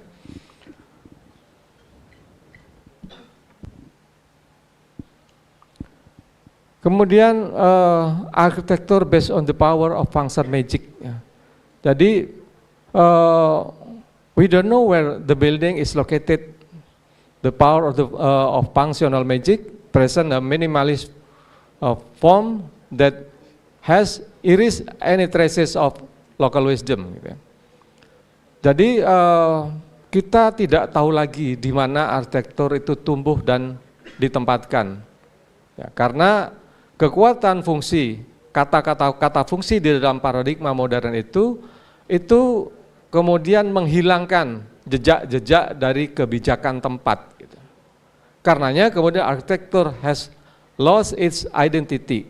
Jadi arsitektur kemudian kehilangan identitasnya. Salah satunya identitasnya misalnya dari simbol-simbol and art, cultural, social relationship, climate. Itu kemudian menjadi pertimbangan yang beberapa hal dihilangkan. Gitu. Kemudian arsitektur was caught in the grip of industrialization. Building component were made using prefabricated method. Jadi arsitektur ada dalam genggaman industrialisasi. Ya, building komponen bangunan itu dibuat dengan menggunakan metode prefabrikasi. So, design shifted from handcraft to assembly material exploration. Jadi kemudian desain itu dalam merancang itu berpindah dari sesuatu yang sifatnya handcraft menjadi sekedar merakit. Jadi arsitek sekarang tidak menggunakan tangan sebagai elemen kerajinan dalam arsitektur, tapi sekedar merangkai atau merakit. So material exploration, maka terjadilah eksplorasi di dalam material. Impact-nya adalah akan terjadi degradasi lingkungan karena eksplorasi yang berlebihan. Ya. Kemudian yang kedua adalah terjadinya mass production. Ya. Some or even all of the building component are mass product. Ya, jadi mass produce ya. Jadi bangunan itu kemudian dirancang dengan skala yang besar. Bahkan ketika kita merancang bangunan sebagai arsitek itu tidak saja pada bagian-bagiannya, tetapi rumah sudah disediakan atau dirancang dengan desain yang sama gitu. Seperti Anda lihat di perumahan-perumahan itu sama semua gitu. Itu karena apa? Karena eksplorasi di dalam bagaimana merancang itu tidak lagi menggunakan kerajinan, tapi dengan beralih menjadi konsep perakitan gitu. Jadi itu yang terjadi pada saat ini. Kalau kita tadi bicara relevankah kita berbicara tentang arsitektur vernakular dengan kondisi arsitektur pada saat ini. Kemudian ini adalah salah satu dampak dari arsitektur modern ya, influence of modern arsitektur universalism. Coba lihat gambar ini, look at the picture. Di manakah ini? Anda pasti tidak tahu. Di mana ini gitu. Ada di yang sebelah kiri ternyata di Jakarta, yang di tengah ternyata di New York, yang di sebelah kanan ternyata di Shanghai. Yang di bawah rumah-rumah tinggal semua minimalis, tanpa identitas. Inikah di mana gitu?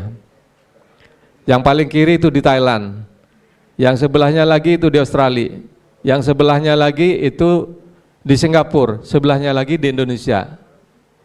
Jadi betul-betul kehilangan identitas gitu ya. Kemudian berikutnya, kondisi yang seperti ini menyebabkan the change of paradigm in architecture. Gitu.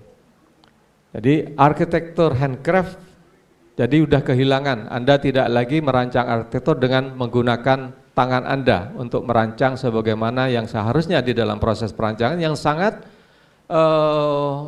sangat khusus gitu, spesifik. Dalam merancang itu orang itu spesifik, ini perancangan arsitektur itu digunakan untuk siapa. Yang kedua, arsitektur kemudian menjadi arsitektur assembly gitu ya, jadi perakitan. Sekarang Anda mau merancang itu hanya tinggal pesan-pesan, tinggal mesan ya ke toko bangunan, ke industri gitu. Bikin kolom, bikin balok, bikin dinding. Bahkan mau bikin rumah itu juga sudah tinggal pesan. Itu yang kami maksud sebagai arsitektur assembly, jadi hanya merakit. Yang ketiga adalah effectivity and efficiency. Jadi di dalam proses perancangan arsitektur itu ada pandangan yang sangat kuat di dalam modern paradigm adalah efektivitas dan efisiensi. Di sini ada kecepatan. Kalau dulu kan saya selalu mengatakan kalau dulu siapa cepat, kalau dulu biar lambat asal selamat gitu ya. Kalau sekarang siapa cepat dia dapat. Itu yang terjadi. So architecture just not a building, but architecture is investment. Jadi arsitektur kemudian menjadi investasi. Arsitektur not to live, but arsitektur is investment. Jadi sebagai modal, sebagai tabungan. Berikutnya, why this could happen? Kenapa ini terjadi? Gitu ya. Human in their lives will always change, wanting to be better gitu ya. Jadi ini wajar, setiap manusia itu selalu menginginkan hidup yang lebih baik gitu ya. Ingin selalu ingin berubah. Ingin selalu mencari sesuatu yang lebih baik, itu wajar. Tapi kadang-kadang ketika kita mengejar to increasing in architecture, yang terjadi adalah degradasi. Bisa jadi seperti itu, bisa jadi sebaliknya. Human are instinctively moved by their intellect to always seek new things. Jadi manusia itu secara instingtif karena diberi naluri untuk berpikir, diberi akal budi, dia selalu ingin merubah dirinya dengan kekuasaan intelektualnya untuk mencari kebaruan-kebaruan. Yesterday is wrong, today is right. Selalu begitu gitu ya. Jadi inilah yang kemudian menyebabkan arsitektur itu terjadi seperti yang tadi. So, vernacular architecture relevant to be studies material in architecture learning.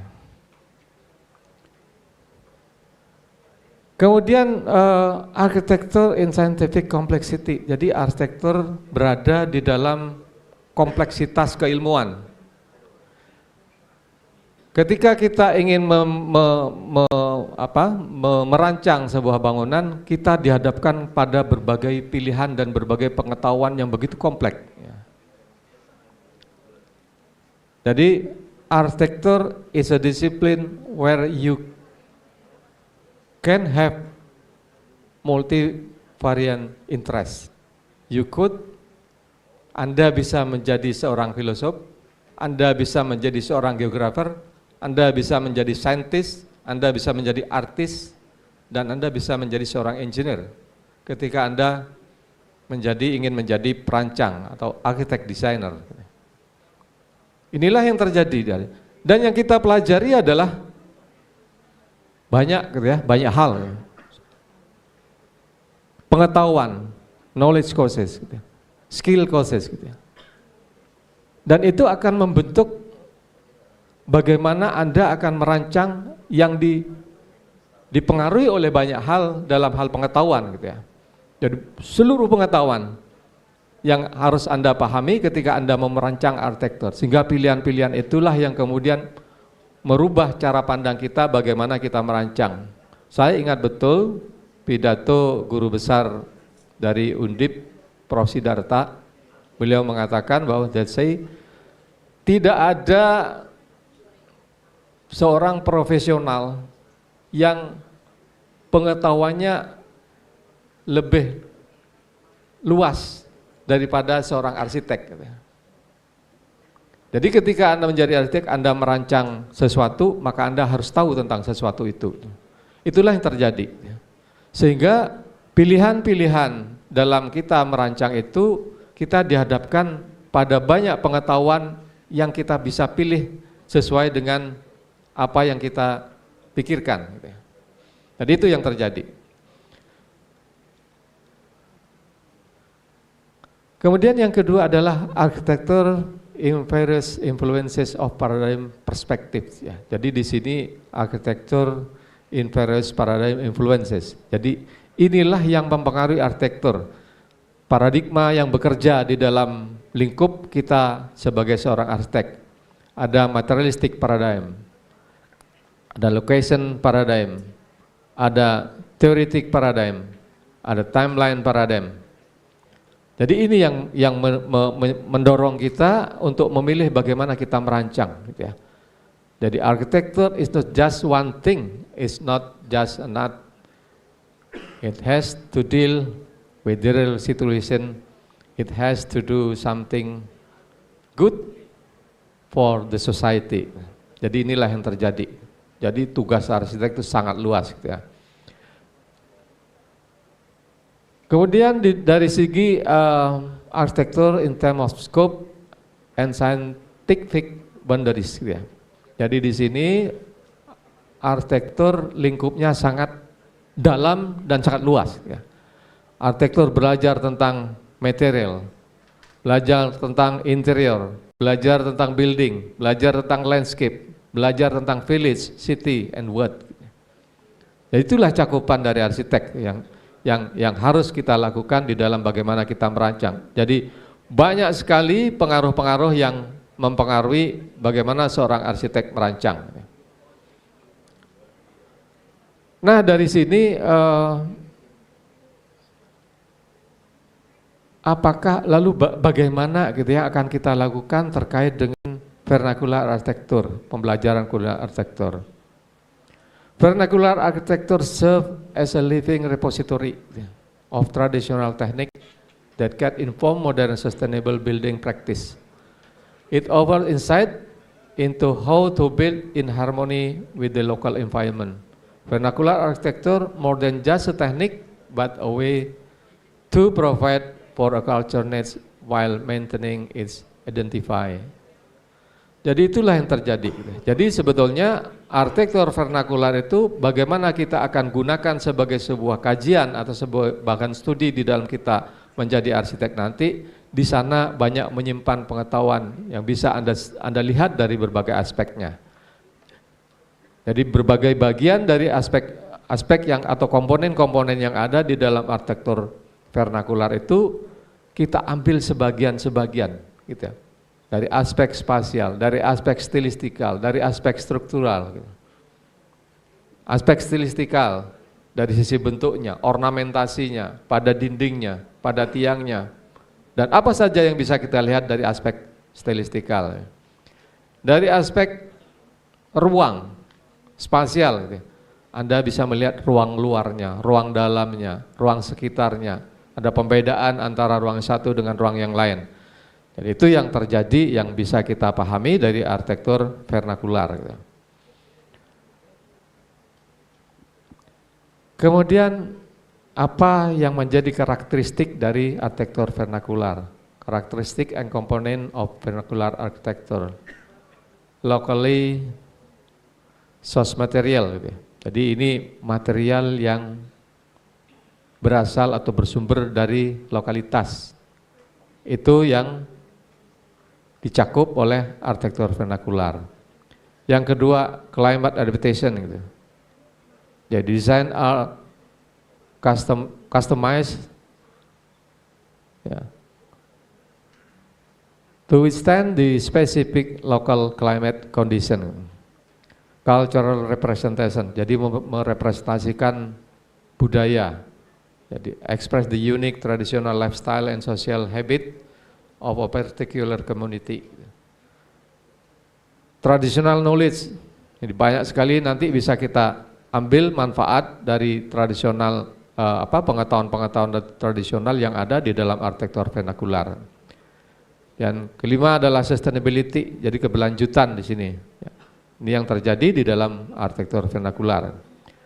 Yang keenam adalah ritual and religions. Ya. Jadi arsitektur vernakular full of religious and customary rituals. Itu yang terjadi di dalam arsitektur vernakular. Nah inilah yang bisa kita pelajari dari arsitektur vernakular, dari stylistic of and form aspect. Jadi ini salah satu contoh bagaimana arsitektur tongkonan tadi, arsitektur Toraja itu didesain di dalam desain kontemporer masa kini. Yang kedua, material and construction aspect. Jadi misalnya bagaimana bambu didesain berangkat dari bahan itu didesain dengan sedemikian rupa dengan menggunakan bambu dan dengan karakteristik kebambuannya sehingga terbentuk desain yang seperti itu. Yang ketiga, space and culture social relation gitu. Jadi di sini ada ruang-ruang yang terjadi yang di dalamnya ada ritual-ritual atau aspek budaya yang dilakukan oleh masyarakat di dalam lingkungannya. Jadi itu saya kira ya bagaimana arsitektur vernakular itu memberi pelajaran ke kita. Dan hal yang paling utama dari arsitektur vernakular itu adalah genealogy ya. Vernacular architecture as a unique source of inspiration in contemporary design. Jadi kebijakan tempat atau originalitas atau keunggulan dari tempat itu akan menjadi pembelajaran. Ya. Jadi itulah yang bisa menjadi sumber inspirasi dari arsitektur vernakular yang bisa kita gunakan sebagai bahan studi untuk bagaimana kita mendesain ke depan. Jadi ada 4 aspek. Yang pertama adalah genealogy itu it's meant the guardian spirit of protector of a place. Gitu. Jadi di sini adalah bermakna dia sebagai penjaga tempat ya secara mitos gitu. Kemudian yang kedua architectural context ya. This concept to emphasize that architecture is not just about building a physical object but also about visualizing the soul of the environment gitu. Jadi jiwa dari sebuah lingkungan. Yang ketiga adalah formative aspect, consists of tangible element and intangible element. Gitu.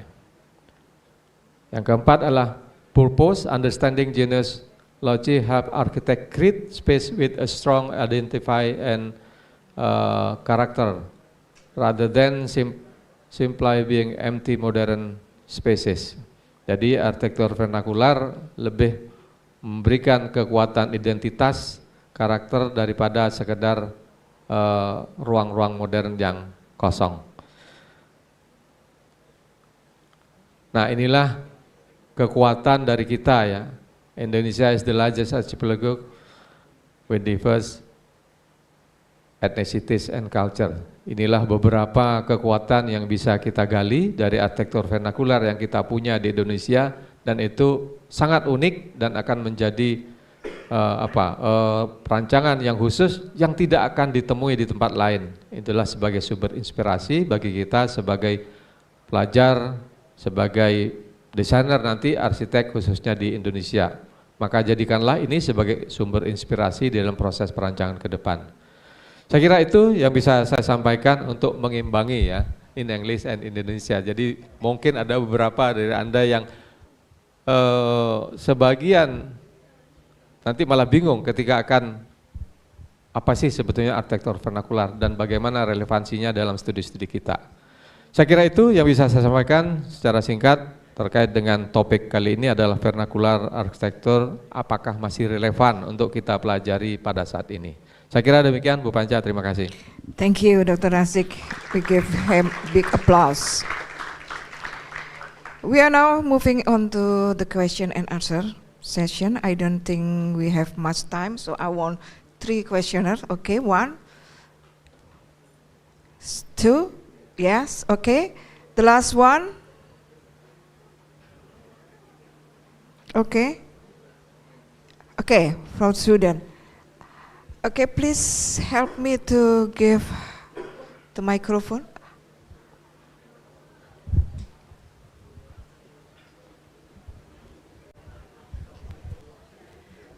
Okay, Professor Joseph, it's been amazing having you here, Bu Panca, Parazik. I'm Sita, lecturer from the Interior Design Department. I believe most of us agree that the study of vernacular architecture is important, but it seems to stop in the academic level. Afterwards, in the reality of industry, it's the same thing. Architecture and design serves capitalistic purposes. Mega projects that open up rainforests, gentrification, and modern colonialization. Inclusion and sustainability, which we learn from vernacular architecture, become mere jargons we throw about, discuss about their relevance, but never really implemented, aside from mimicking the forms, like in the slides. I don't see many architects and designers actually become social activists who campaign through their work against the same injustice we see between the Westerner or European and the local residences in your presentation. Here in Indonesia, it's between social classes, like for example, the luxurious residences of PIK versus the urban poor settlements, etc.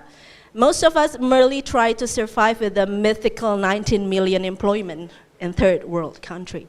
Do you have a message for students and fellow lecturers, professors, academicians, to prevent this, to actually bring the values we learn from vernacular architecture in day-to-day professional life? Thank you. Do you want to answer now or we wait until? Okay. Thank you. The second questioner.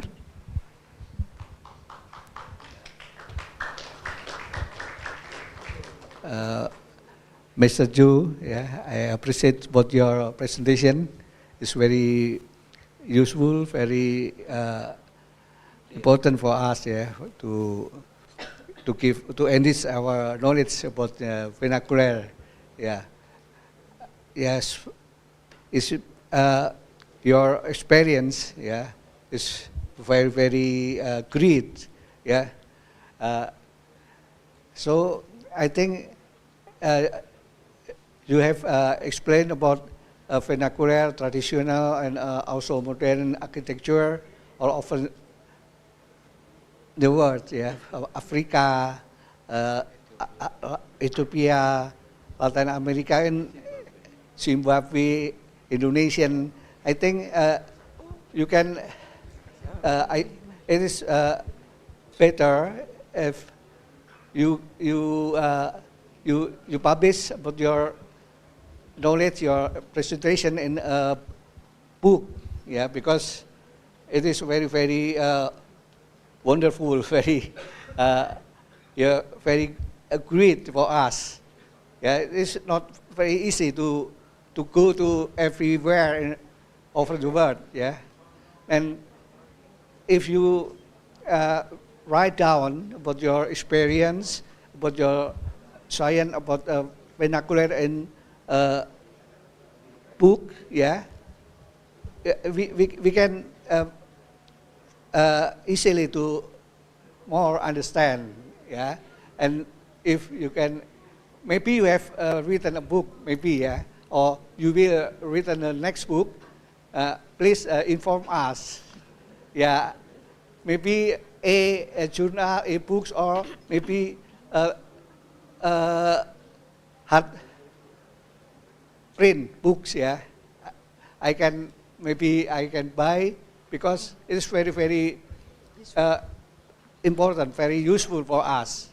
Thank you, and I appreciate you, and thank you very much about you have give us a very important, useful knowledge. So thank you. Thank you, Prof. Gagu. Thank you. Okay, the last question. Can you stand up, please, our student? Okay, yes.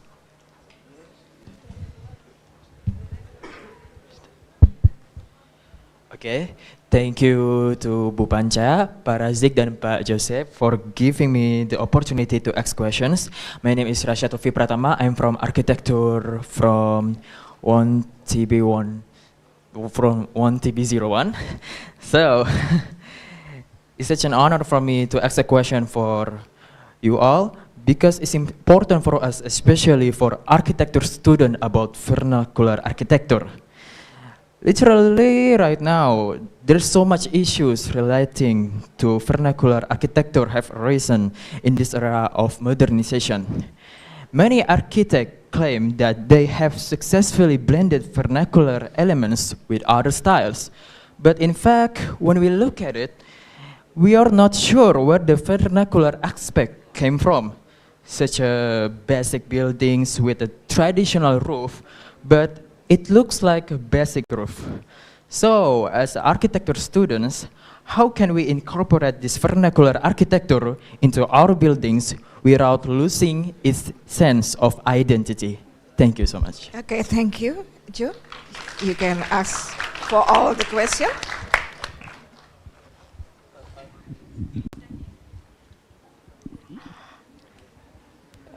I'll be short. I think the question from the interior design lecturer and also the student related. It's not easy, but sometimes it can be done in small ways. Example that I can think about, which maybe you are familiar with, you mentioned Louis Kahn. Louis Kahn designed the Indian Institute of Management campus in Ahmedabad in India in the 60s, 50s, 60s, something like that. Well, Louis Kahn, he didn't call it vernacular architecture, but he recognized by traveling around in that part of India that architecture was a way to capture and celebrate light. And so in this building that he designed, he used local material, brick, because that's what was used there, but he used brick in a way to create a monumental scale, but also where light made the brick become a new kind of experience. So you couldn't just look at the building and say, oh, this is a vernacular building because the idea came from there. But yet it has many connections to the experience of architecture in that part of India, that light was a very important part of the environment. Light was very intense in that place. And so architecture using light to create an experience was the challenge, and was, when you looked at Hindu temples, it was about bright outside, you go inside and it becomes darker and darker and darker to create the mystery of the inside of the temple. So in his case, he was using a more abstract idea of the feeling of architecture that is local to that place. In interior design, I know you maybe deal a lot with fabrics. And in the fabric area, there are many different examples of using traditional techniques to create patterns, ikat, for example.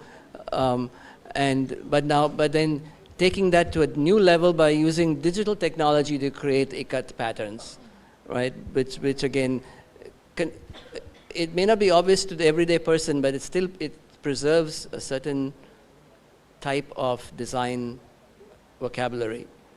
The ikat design has a special character, or batik, whatever it might be, that's unique to Indonesia. So I don't know if that answers your question, but you can do it in small ways. It doesn't always have to be some big thing. But the important thing is recognizing that you can use these ideas to create something new, not just imitate the ideas.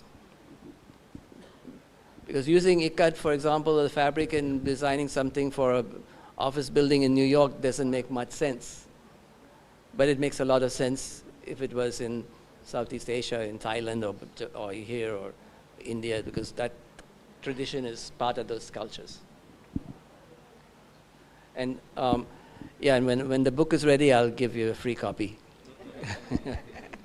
Okay, thank you. Pak Rasik, do you want to answer? Ya, saya kira jawab dengan bahasa Indonesia. Prof. Gago tadi sudah mau kasih buku. Thank you, Mr. Gago. Ya, saya kira memang tadi relevansi arsitektur dengan arsitektur vernakular di dalam proses pembelajaran pada saat ini, ya, seperti tadi ditanyakan oleh mahasiswa, bahwa arsitektur vernakular itu adalah sumber inspirasi. Karena arsitektur vernakular itu dirancang oleh penduduk di mana ia tinggal. Sehingga dia akan merasakan bagaimana sesungguhnya kehidupan yang sebenarnya di dalam lingkungannya. Dia membentuk niche, ya, membentuk sebuah lingkungan yang memang bahan dari situ, kemudian ruang itu didasarkan pada aktivitas relasi sosial dan budayanya, bentuk juga didasarkan pada aspek-aspek budaya yang tumbuh di dalam masyarakat secara berkelanjutan gitu. Jadi arsitektur vernakular tidak saja tumbuh pada saat ini, tapi ya sudah melalui serangkaian kegiatan dan waktu yang begitu panjang gitu. Jadi itu saya kira akan menjadi sumber inspirasi yang terus digali dengan kebaruan-kebaruan. Dan kebaruan-kebaruan itulah yang akan menjadi tugas kita, bahwa arsitektur vernakular apakah masih relevan untuk menjadi proses pembelajaran di dalam kita belajar, di dalam merancang arsitektur, dan termasuk dalam interior. Saya kira itu. Okay, I think the time has run out. Thank you very much, Prof. Jo, Dr. Rasik. Thank you, and I will return the time to Master of Ceremony. Wassalamualaikum warahmatullahi wabarakatuh.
Ladies and gentlemen, distinguished participants, we would like to extend our sincere appreciation to Dr. Insinyur Architect Pancawati Dewi, MT IAI, our moderator, for expertly guiding the public lecture.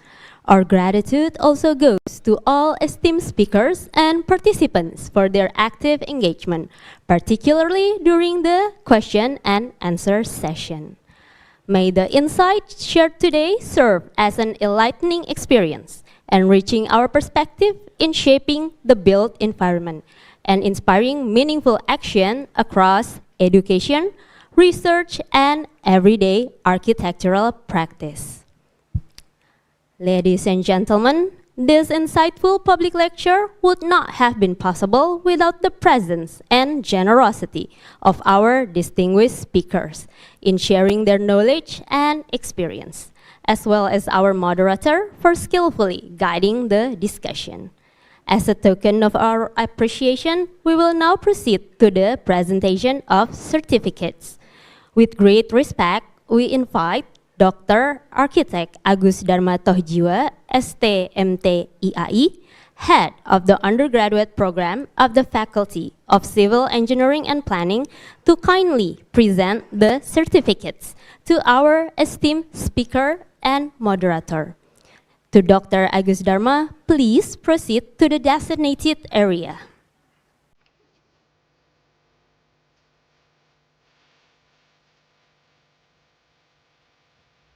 The certificates will be presented to our distinguished speakers, Professor Joseph Aranya and Dr. Razik Hassan, MTRs IAI, as well as to our moderator, Dr. Insinyur Architect Pancawati Dewi, MT IAI.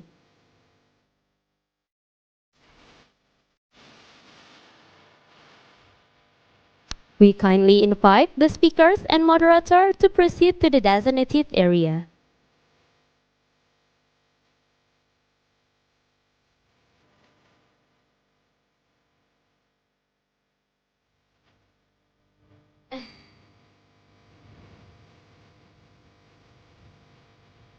Once again, thank you very much, Professor Joseph Aranya, for being here with us since yesterday and for sharing all the knowledge that you have been shared with us.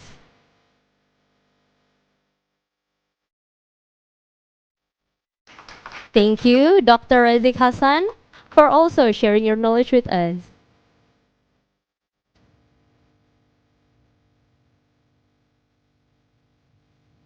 Thank you very much, Dr. Pancawati Dewi, for being our moderator and make the session very interesting.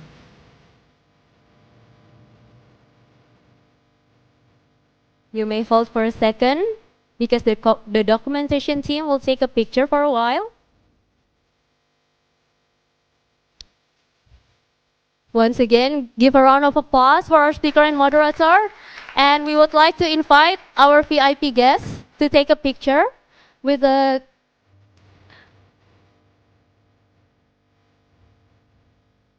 to our VIP guests. We kindly invited you to go to the stage to take a picture.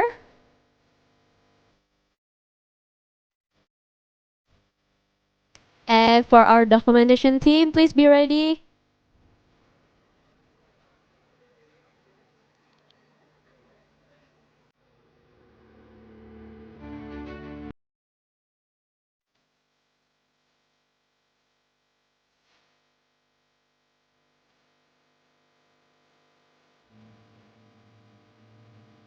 Thank you very much to our speaker, our moderator, and our VIP guests.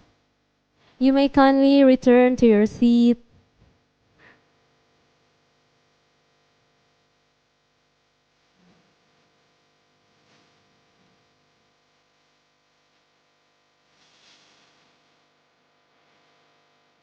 Once again, thank you very much for our speaker, our guests, our participant.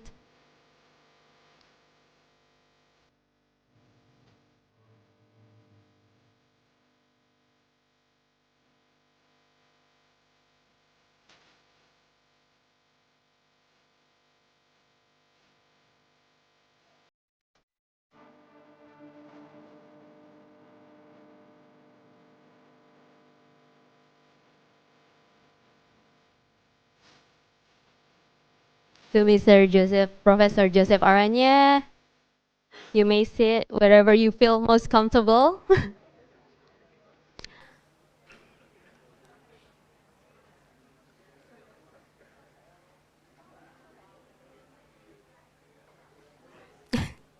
Ladies and gentlemen, that concludes the presentation of certificates to our distinguished speakers and moderator. We want to extend our sincere appreciation to Dr. Agus Dharma Tohjiwa for graciously presenting the certificates. Our heartfelt thanks also go to our esteemed speakers and moderator for their invaluable contribution and for making today's session both insightful and inspiring. Ladies and gentlemen, esteemed guests, as a token of our highest appreciation and sincere gratitude for the invaluable insight generously shared by Professor Joseph Aranya during today's public lecture, we would now like to proceed to the presentation of token of appreciation. This symbolic gesture will be presented by Dr. R.E.R. and A.T.E. Made Wiryana, Head of the Office of Cooperation and International Affairs of Gunadarma University. To Dr. Made Wiryana, we would like to invite you to the stage.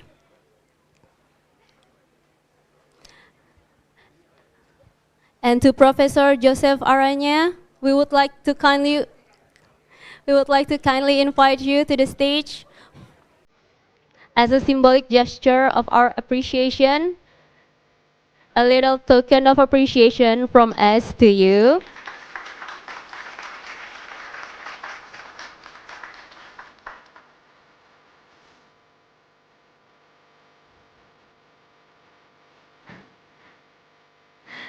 Thank you very much.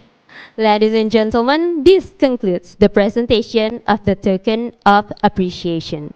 We want to express our deepest gratitude to Dr. E. Made Wiryana for graciously presenting the token of appreciation and to Professor Joseph Aranya for his distinguished presence and the infallible insight he has shared with us today.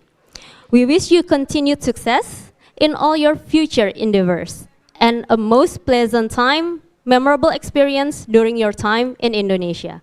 We truly hope to have the privilege of welcoming you again in the near future.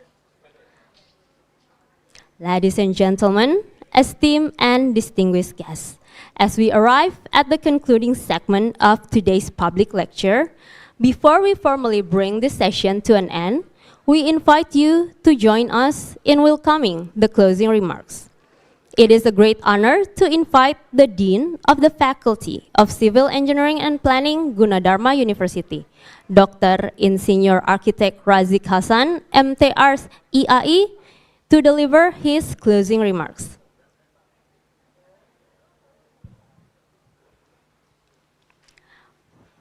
My apology. We would like to invite the Vice Rector 1 of Gunadarma University, Professor Dr. Rafi Asalim, MSc, to the front of the stage as we share a token of appreciation.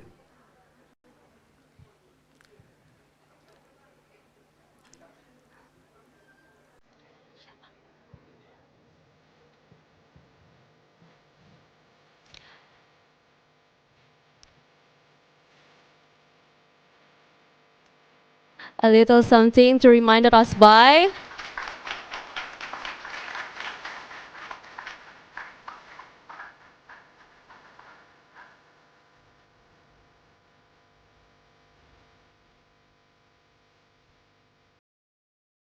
Thank you very much.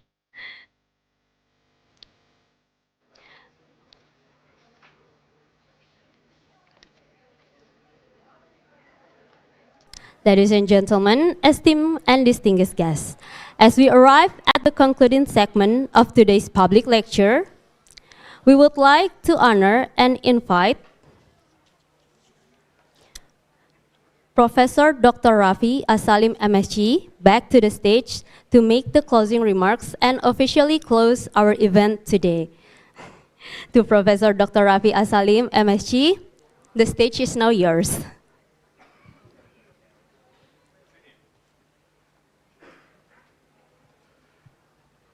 Thank you very much for your presentations, which are very valuable for us.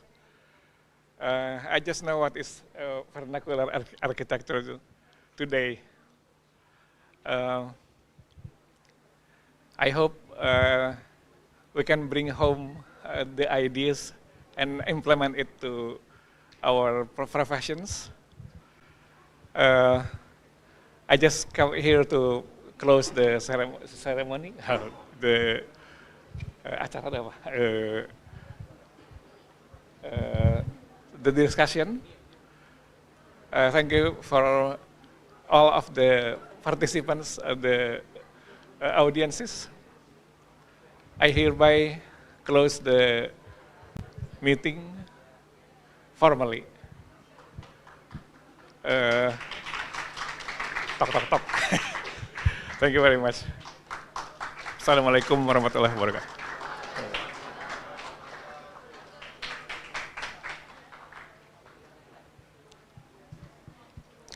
Ladies and gentlemen, we extend our deepest appreciation to Professor Dr. Rafi Asalim, MSc, for his thoughtful and inspiring closing remarks. With this, we officially conclude today's public lecture. It has been our pleasure to accompany you throughout today's program. Over the past 4 hours, we have shared a meaningful and engaging series of sessions. And now, we have arrived at the final segment of our event. We sincerely hope that today's public lecture has provided valuable insight and enriched our perspective. On behalf of the organizing committee and all supporting teams, we would like to express our sincere gratitude for your presence and active participation in today's event. We also extend our apologies for any shortcomings in the course of this program. Rest assured, your feedback and understanding serve as valuable opportunity to continuously improve and deliver even better experience in the future. Before we formally conclude this session, please allow us to end with a brief pantun. Woke up early to catch the sun, ended up hitting the snooze again. Today with you has been so much fun. Take care out there until we meet again. I, Devita Permatasari, would like to humbly take my leave. Thank you very much for your kind attention and participation throughout today's program. We wish you a pleasant day ahead. Wabillahi taufiq wal hidayah. Wassalamualaikum warahmatullahi wabarakatuh.